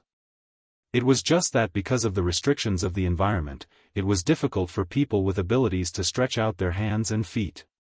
It was just like how if a young person did not experience some hardships and enough experience, how could they be entrusted with important tasks? When they really made a name for themselves, they would probably already be an old person. At that time, the edges of struggle would have been smoothed out, and their will would not be as high. They would naturally learn the principle of subservience. When a young person wanted to stand out, they would also habitually suppress them. This was a kind of cycle. In this way, each generation was worse than the previous. The dynasty would naturally decline more and more, and it would not be far from a change of dynasty. Sighing that the Great Ming dynasty was going downhill from prosperity, Ong San, who was standing on the side, said carefully, "Young master, we found some unexpected circumstances regarding Miss Su's matter. Unexpected circumstances? Tell me. Yang Chendong's interest was piqued. He had always been curious about why Su Maner would appear by his side. Since she was the #1 courtesan by the Qinhuai River, she naturally did not lack money. If she was willing, it would not be difficult for her to marry into a noble or minister's family as a concubine. However, she just had to appear by his side and did not seem to want to leave. Why exactly was this? Through observation, Yang Chendong discovered that the other party did not worship him much. This could be felt from the first time they met. If it was not worship, it was even more illogical for him to act like this. This was why he ordered the Security Bureau to investigate this woman's background properly. He even emphasized that they had to start from her background and the people she came into contact with. Yes. Yang San first nodded in agreement, then said in a very careful voice, "Young master, according to your instructions, we first started from Miss Su's background. It was from there that we found out the difference. Although there were many rumors about her background, we finally found out that Miss Su actually came from an official's family. Her grandfather was once the left assistant minister of the Nanjing 6th Ministry of Rites. His surname was Su and his name was Cheng. He was extremely talented." Su Cheng. Recalling this name in his mind, Yang Chendong nodded, "That's right. I know this person Su Cheng. He is indeed talented. He was even praised by Zhu Di, the founder of the Ming Dynasty." "That's right. We also found out that this Su Cheng originally wanted to be transferred from Nanjing to Beijing to be an official. However, perhaps because his performance was too stunning, not long after, he was found guilty of bribery and corruption. Not long after, he died in prison. Then, his family was sent away. Miss Su was in this family. However, her luck was not bad. At that time, she was not in the Su residence but in the countryside. Thus, she avoided disaster. That's right, the person who accused Su Cheng at that time was the current Minister of Rites of the Southern Ming Dynasty, Lu De. Lu De? Interesting." When he heard this, Yang Chendong's lips curled into a smile.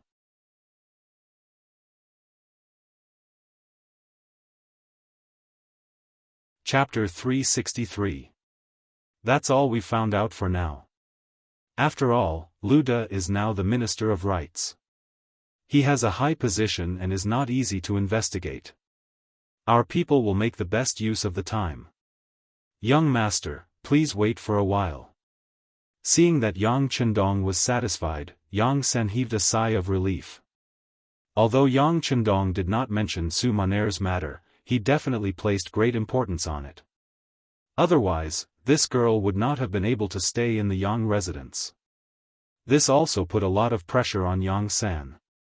However, when the matter reached Lu De, it stopped. Firstly, it was because the other party had a lot of power. If they were not careful, they might be targeted. Secondly, it had been so many years. Many things had changed. It would be very difficult to investigate. The two difficulties were very small. Only then did Yang San feel a huge increase in pressure. And, this matter is indeed not easy to investigate. However, it still needs to be investigated as soon as possible. How about this, give 100,000 taels of silver to the Nanjing branch and let them get to the bottom of this matter. Yang Chendong understood Yang San's difficulty. However, the Security Bureau was supposed to do things that others could not do. As long as the investment was huge, it was believed that anything could be uncovered. Not to mention, Su Cheng was the left assistant minister of the Ministry of Rites. That was a third-rank official. It was not something that could be done with just one or two people working together. As long as they put in the effort, they should be able to find some clues. Adding on 100,000 taels of silver, it was enough to see how important this matter was to Yang Chendong. Yang San nodded heavily. Young master, don't worry. I will arrange it now and strive for an early result. Guaning and Lu Youfu returned after hitting a wall. After the two of them discussed, they decided to take a roundabout approach. They thought of a way to settle the Jia family's matter first. This way, Yang Chendong would not be able to find an excuse to not meet them. Lu Youfu was anxious. He gave the order and naturally had his trusted subordinates to handle this matter. In order to protect themselves, the Jia family did not have the protection of an official like Jia Ping. When Lu Youfu's pressure came, they could only be at his mercy. Speaking of which, the Jia family in Guangdong was considered a large family, but their main focus was on business. In the Great Ming Dynasty, the status of merchants had never been high. They were like a piece of fat meat that anyone with power could take a bite out of at any time. They clearly saw this weakness, so they worked hard to cultivate talents. That was why they had Jia Ping as a general. Although he was only a fourth-grade military officer, he was still considered a member of the bureaucracy. When he did some things, he had some confidence. Unfortunately, this confidence was destroyed by Yang Chendong's appearance as an example to others. After the Jia clan lost their backing and Lu Youfu's pressure, they quickly gave in. The 500,000 taels of silver were delivered to Gan province in just 5 days. When the silver finally arrived, Lu Youfu excitedly called Guaning to go with him to the Yang residence.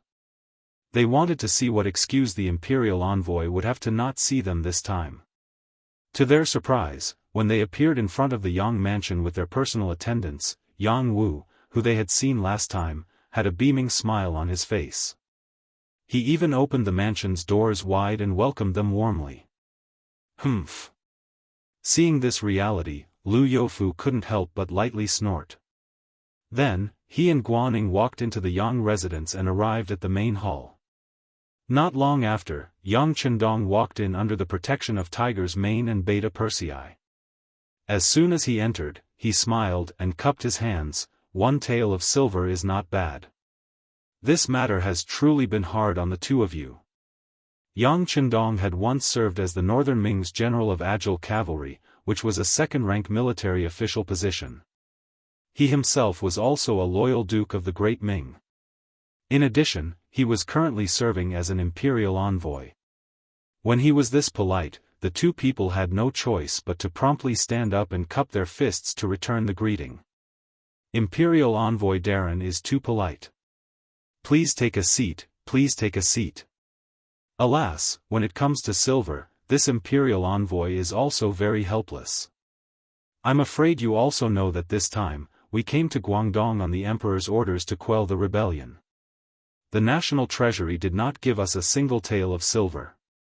It said that before the 3 armies move, the provisions move first. What should this Imperial Envoy do? Fortunately, Xiao Shangshu was there to help. After reporting to the Emperor, the Imperial Edict allowed them to raise their own silver taels. Moreover, he also said that anything related to the rebel army could be taken away as well. This was indeed the Emperor's boundless benevolence, showing compassion for the people of our generation. Although Jia Ping is a general of the Great Ming, he was defeated at the hands of the rebel army and lost a city. This can be considered a heinous crime. You two won't have any objections to taking 500,000 taels of silver from him, right? It seemed like an explanation, but in reality, Yang Chendong was using these words to tell Lu Youfu and Guaning that he had an imperial edict to follow for taking the silver. Even if they objected, they could not do anything. Furthermore, in the future, this kind of thing could happen at any time. When Lu Youfu and Guaning heard this, how could they not understand? In their hearts, they did not like Yang Chendong's greed.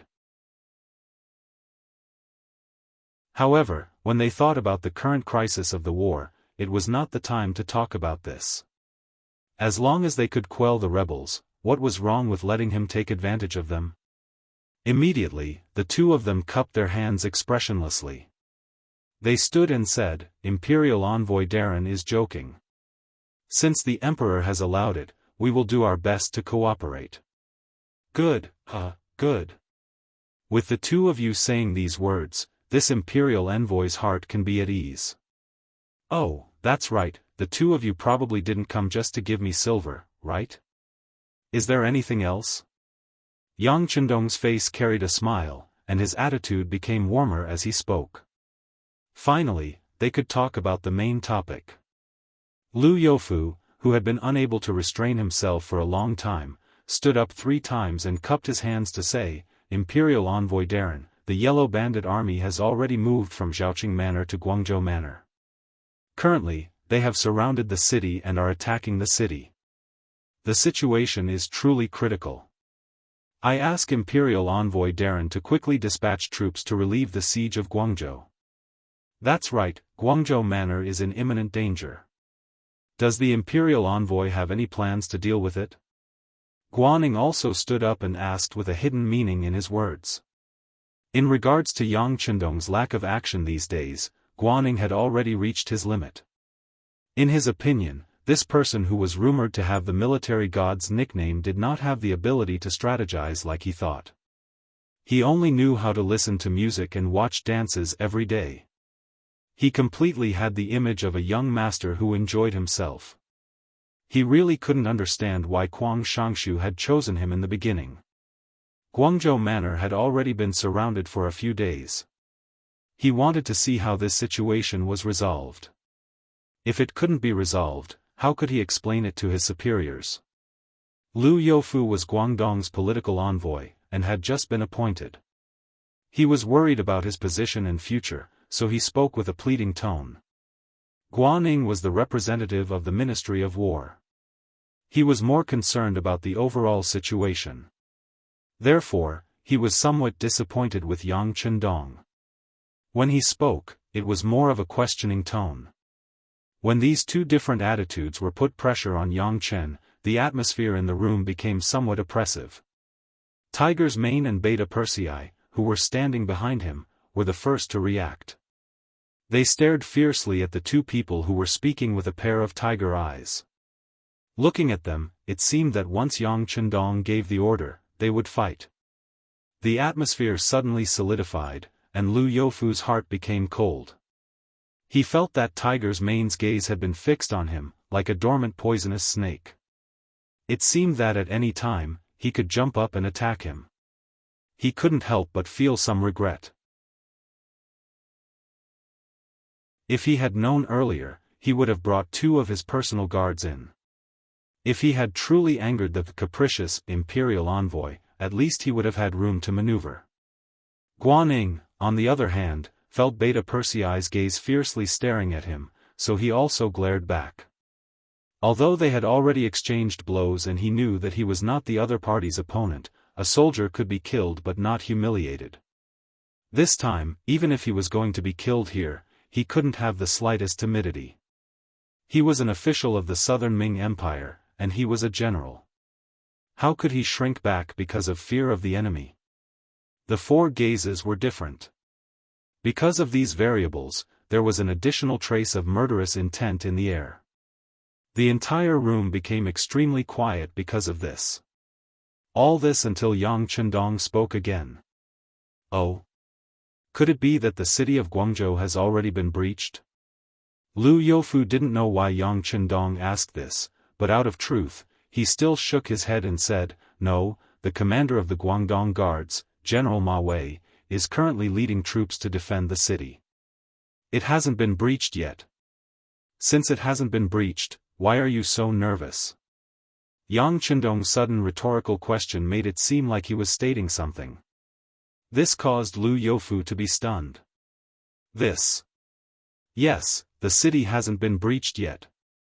Why are Guaning and I so pressuring?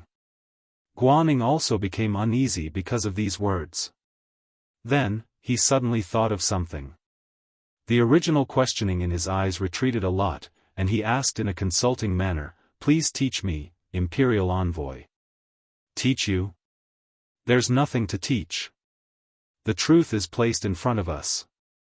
Previously, when I sent Commander Ma Wei back to Guangzhou, I told him that once the yellow bandits attack the city, he must defend the city for 10 days. Once the time is up, he can abandon the city and leave. all of the responsibility will be on me. Presumably, it hasn't been 10 days yet. Yang Chendong looked at Guaning and spoke in a rhetorical manner. No, it's only been 4 days until today. Guaning reported the truth. It's only been 4 days, so there are still 6 days. Yes, if we go straight from Ganzhou to Guangzhou, 6 days is enough. There's still time. How about this, tonight the two of you will stay in the Yang Manor for a family feast. Tomorrow morning, our army will depart from here toward Guangzhou. How about that? Yang Chendong's expression was full of confidence. It seemed like he was consulting, but it was more like he was informing. After saying this, he didn't wait for Lu Youfu and Guaning to reply. Instead, he turned to Tiger's Mane behind him and said, "Go, inform the two madams to arrange a family feast.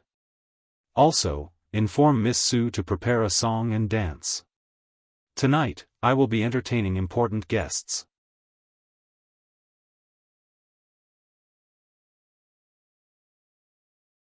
Chapter 364. In the face of a great enemy, no one would be in the mood to attend the banquet.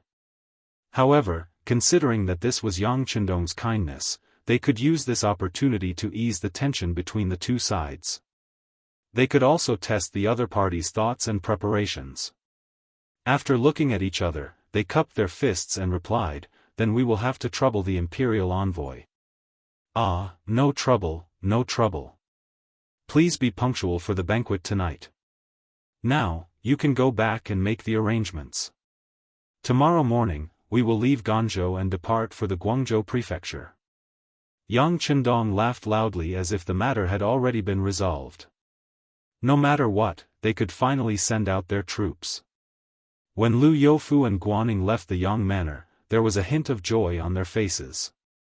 However, when the two returned to the Ganzhou Yamen and prepared to mobilize the troops and make preparations for war, they sadly realized that they only had 1,000 guards to mobilize. In other words, they only had 1,000 soldiers that could go to war. Although there was 1,000 guards outside the Ganzhou prefecture that was responsible for security, they could still mobilize them with their identities. However, if they mobilized them, how would they deal with the Ganzhou prefecture when it was in danger?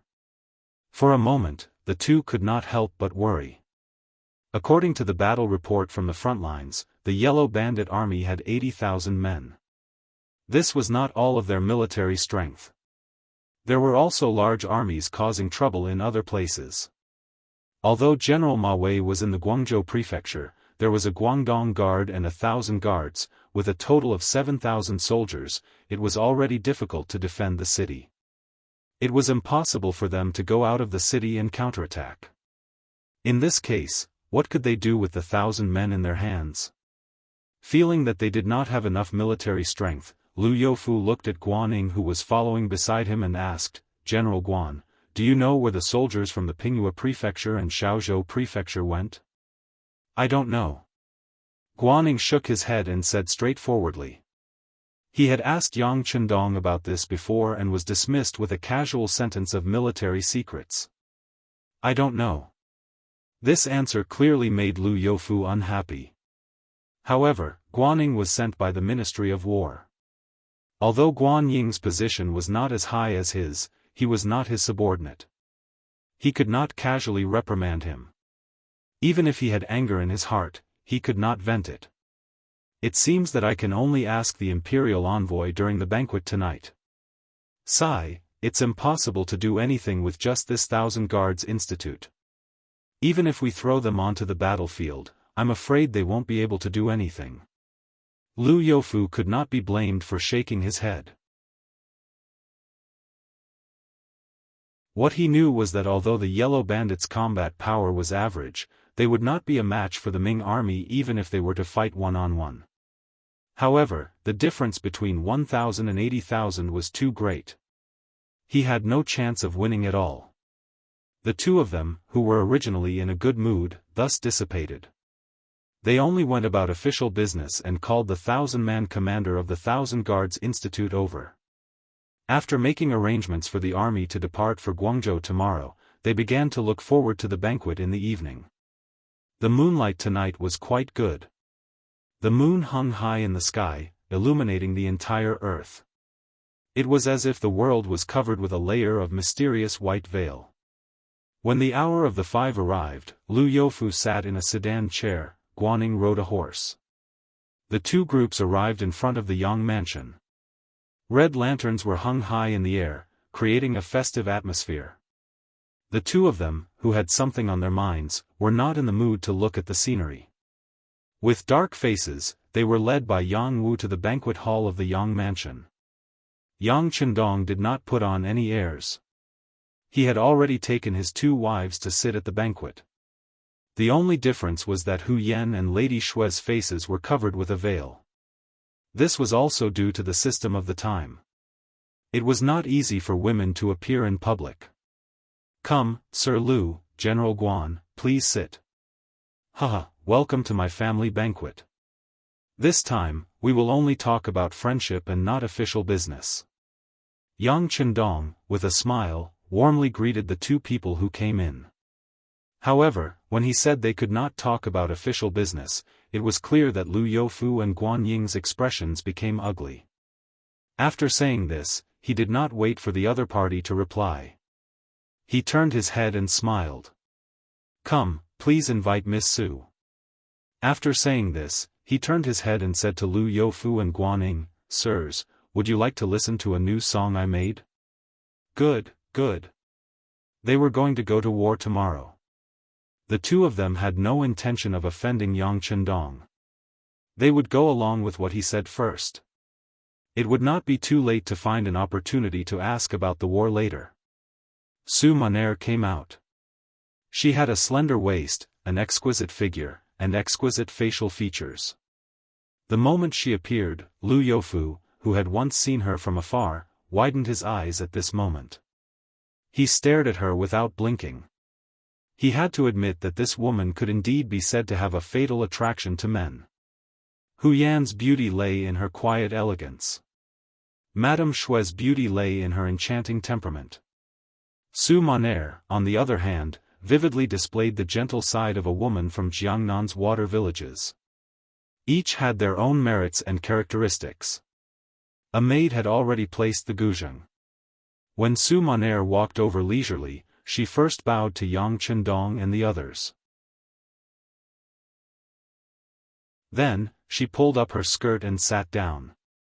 Then, she said in a very pleasant voice, "Sirs, I am not talented, but I would like to present Sword and Saber Are Like a Dream. Please appreciate it." After saying this, Su Moner gently raised her arm. Then, her slender fingers landed on the guzheng. A beautiful tune that was like the sound of nature rang out in the courtyard and drilled into the ears of everyone present. The prelude was not very long, but it had already attracted everyone's attention. Yang Chendong had closed his eyes long ago. He had an expression of great enjoyment. Then, the beautiful sound of Su Moner playing and singing by herself rang out in their ears. "Where does my sword go? Love and hate, it's hard to be alone. My saber cuts through the sky. Right and wrong, I know but also don't know. I'm drunk, everything is hazy." It was really a good tune and good lyrics. This Sword and Saber Are Like a Dream was very suitable for playing the guzheng. After Yang Chendong listened to all the songs played by Su Moner these few days, he gave her this song.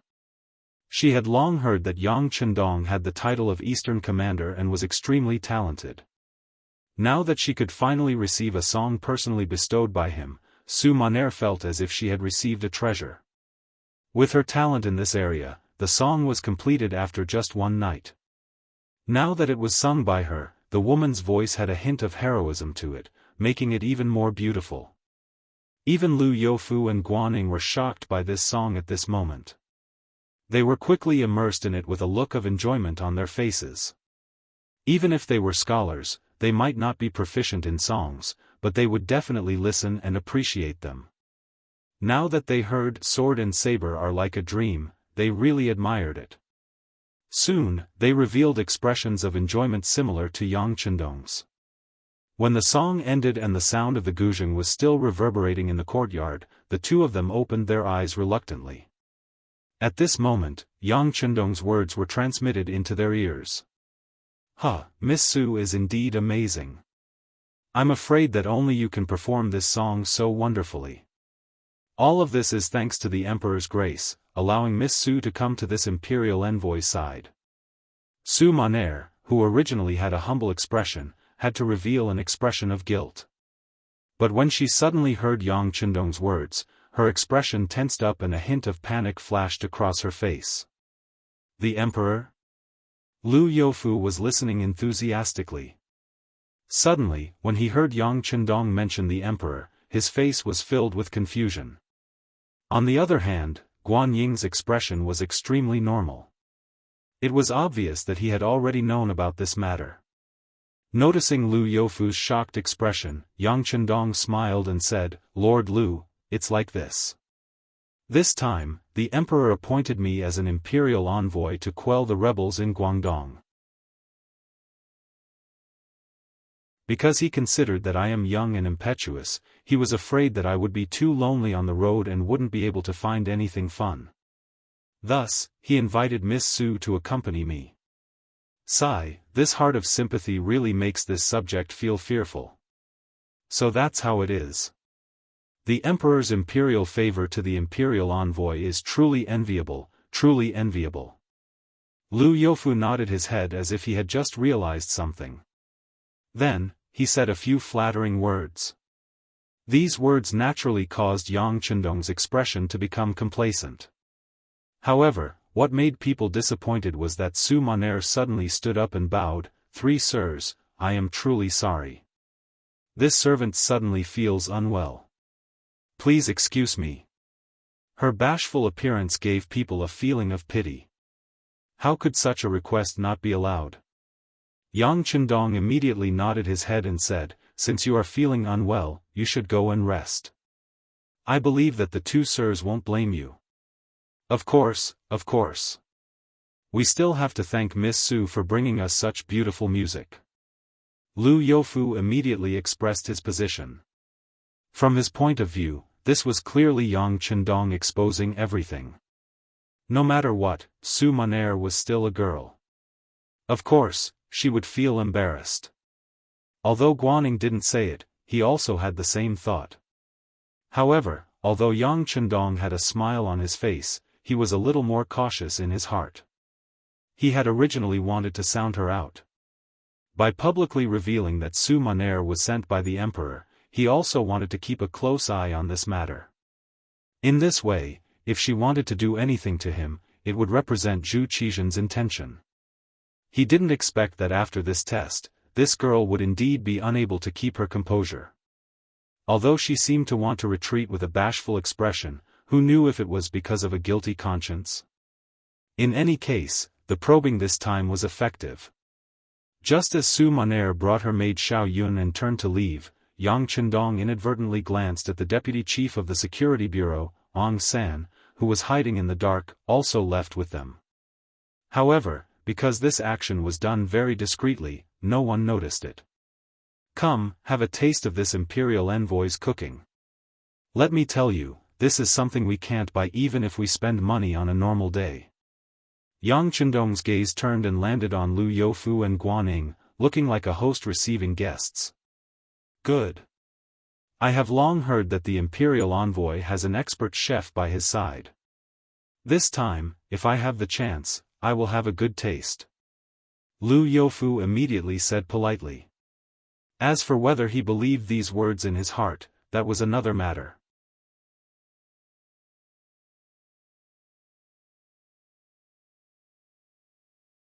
Chapter 365. Su Maner brought her maid, Xiao Yun, and quickly returned to her courtyard. After that, Xiao Yun dismissed all the maids who were serving here. When only the master and servant were left, she anxiously said, "Young miss, how did he know that you were sent by the Emperor? Could it be that Lord Guaning said it? It shouldn't be." At this moment, Su Maner had already regained her calm demeanor. However, her eyes were wrinkled, showing that she indeed had something on her mind. If it wasn't Lord Guan who said it, then who could have told him? Xiao Yun said with a worried expression. She had been by Su Maner's side since she was only 8 years old.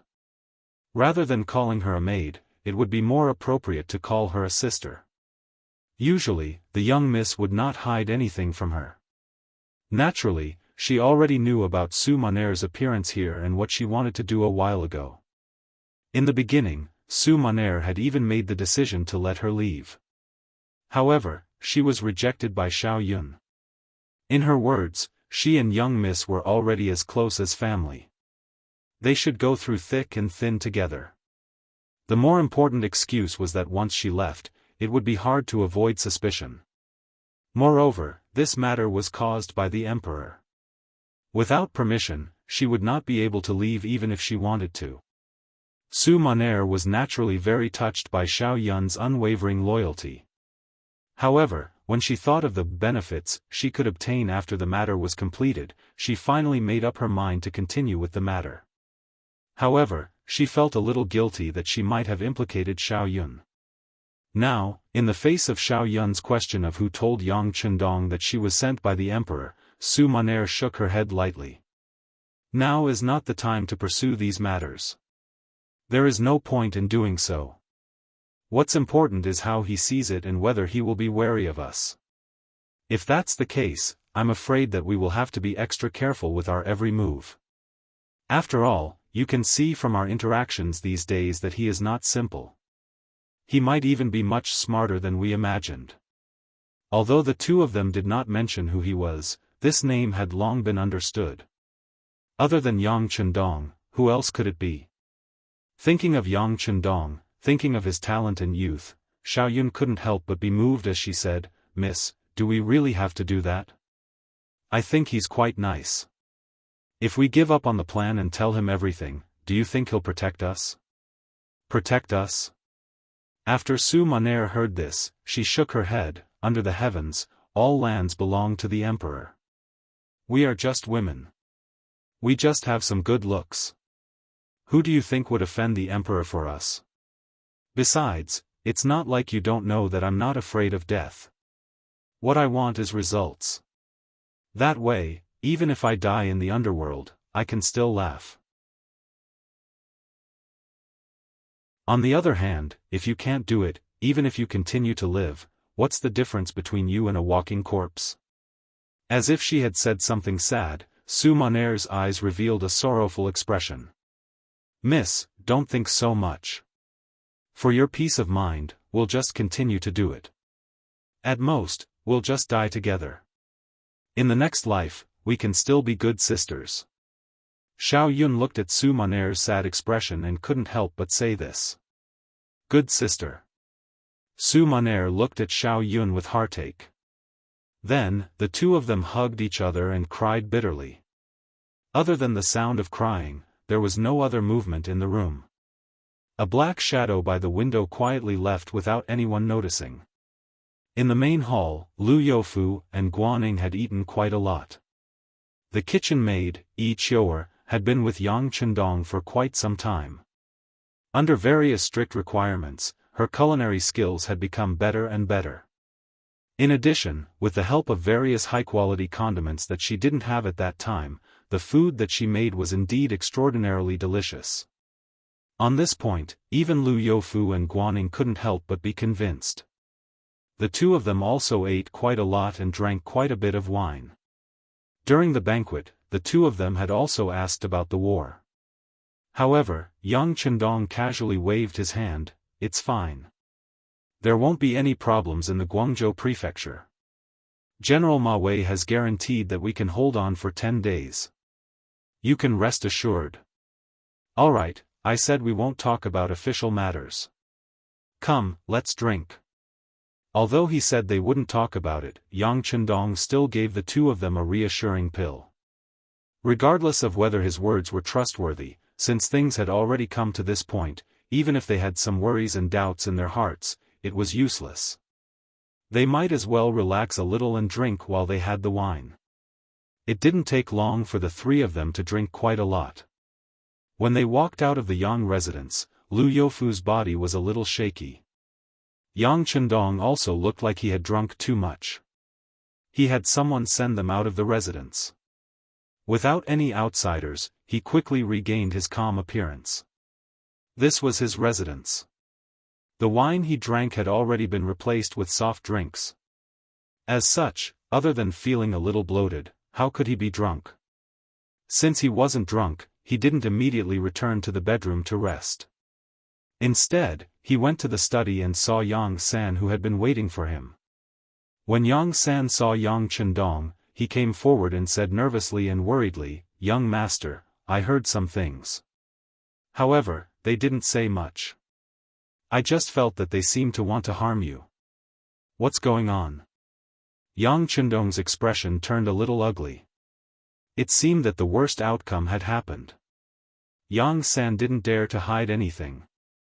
He told him everything that he had secretly heard of the conversation between the two girls. Then, he looked at Yang Chendong carefully and waited for the young master's orders. "What do you think?" Yang Chendong first closed his eyes and transmitted some of the information that he had heard. Then, he opened his eyes and looked at Yang San. "Young master, from what I see, these two girls obviously came with the intention to die. Although I don't know what they will choose to do, they definitely want to harm you. Since that's the case, why don't we just capture them and interrogate them? I'm not afraid that they won't tell us their purpose." Yang San made a grabbing motion. "No." Yang Chendong rejected. "If they really want to harm the young master, and they are here on orders, it won't help even if we capture them. If the mastermind's plan doesn't work, he will definitely come up with another plan. Instead of being on guard, why don't we just keep them and keep an eye on them?" "Young master, you are right. Since that's the case, I will send people to keep an eye on them. I will also send people to investigate and try to find out the truth." Yang San felt that Yang San's words made sense and nodded in agreement. Yes, it is necessary to investigate. However, if they are really here on orders from the emperor, there won't be many people who know about this matter. If that's the case, it will be very difficult to find out the truth. How about this? Make the arrangements. If you can investigate, investigate. If you can't, just let them go. Don't let them be on guard and alert them. Yang Chendong wouldn't underestimate anyone, not to mention Zhu Qizhen. Even if he was the emperor, he should have capable people by his side. Although the spies of the Security Bureau were very powerful, they couldn't cover everything. He didn't want their actions to cause Zong to be on guard. Not only would they lose their brothers, but they would also change their strategy. Understood. I thank the young master for your concern on behalf of my brothers. Yang San said sincerely with a face full of gratitude. The next morning, the people of the Yang residence packed up their things and left Guangzhou City. They met up with the Cold Front Battalion outside the city. The 1st and 3rd battalions of the Cold Front Battalion were transferred away one after another. Only the 2nd Battalion and the direct subordinates led by Commander Luo Po were left, totaling 400 people. As for the auxiliary soldiers, 4 battalions were transferred away. There was an ordinary battalion with 300 people and a reinforced battalion with 500 people, totaling up to 800 people. The mercenaries were left with 1,200 people. Lu Youfu and Guaning only had 1,000 soldiers with them. Both sides added up to 2,200 people. Looking at the pitiful number of soldiers, the officials of the Great Ming Dynasty were worried. In their minds, with only 2,000 soldiers, not to mention solving the crisis in Guangzhou, if they were to encounter the Yellow Bandits, it was unknown whether they would be able to escape alive. Very good, it's enough. On the other hand, Yang Chendong looked at the advancing troops that were constantly passing by and nodded his head in satisfaction. He even jokingly said to Lu Youfu and Guaning who were following beside him, "It's good to have fewer people. They are more mobile and can move faster. They don't have to bring so much military supplies and fodder. It saves a lot of trouble." Yes, as the imperial envoy says, it is true. Liu Youfu agreed with a bitter expression.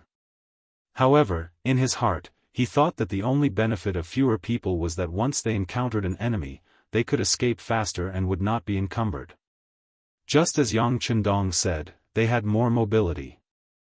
Regardless of what other people thought, Yang Chendong would not explain anything to them. After seeing the army depart as scheduled, he returned to the luxurious carriage to rest. If he could sit, he would not stand. If he could lie down, he would not sit. Once Yang Chendong entered the carriage, he quickly fell asleep under the care of Hu Yen and Lady Shui. Not long after, there was even the sound of light snoring. Guaning had originally wanted to come over and ask about the plan. He wanted to see what Yang Chendong was going to do next. What did he need him to cooperate with? However, when he arrived at a place not far from the carriage, he heard the snoring sound. His face immediately turned bitter, but at the same time, he began to feel anger in his heart. He even had the impulse to roar and drag Yang Chendong out of the carriage. He wanted to interrogate him on what he was thinking and what he wanted to do. However, all of these thoughts were dispelled when he saw Beta Persei guarding the carriage on a horse. If he did it forcefully, he would be the one to suffer. Of course, he was not afraid of suffering. He was not even afraid of death. However, because he disturbed Yang Chendong's rest and was beaten up, it did not seem worth it. Forget it. When we get to Guangzhou, I'll see what you do. Thinking angrily in his heart, Guaning left to find paper and brush. He wanted to continue writing the battle report. He wanted to report all of Yang Chendong's inaction. He wanted the world to know how lazy this imperial envoy was. He wanted the world to know that the so-called god of war was not worthy of his name. You're tuning in to the Unparalleled SwordWill YouTube channel. Don't forget to subscribe and join us on this journey to catch the most captivating stories.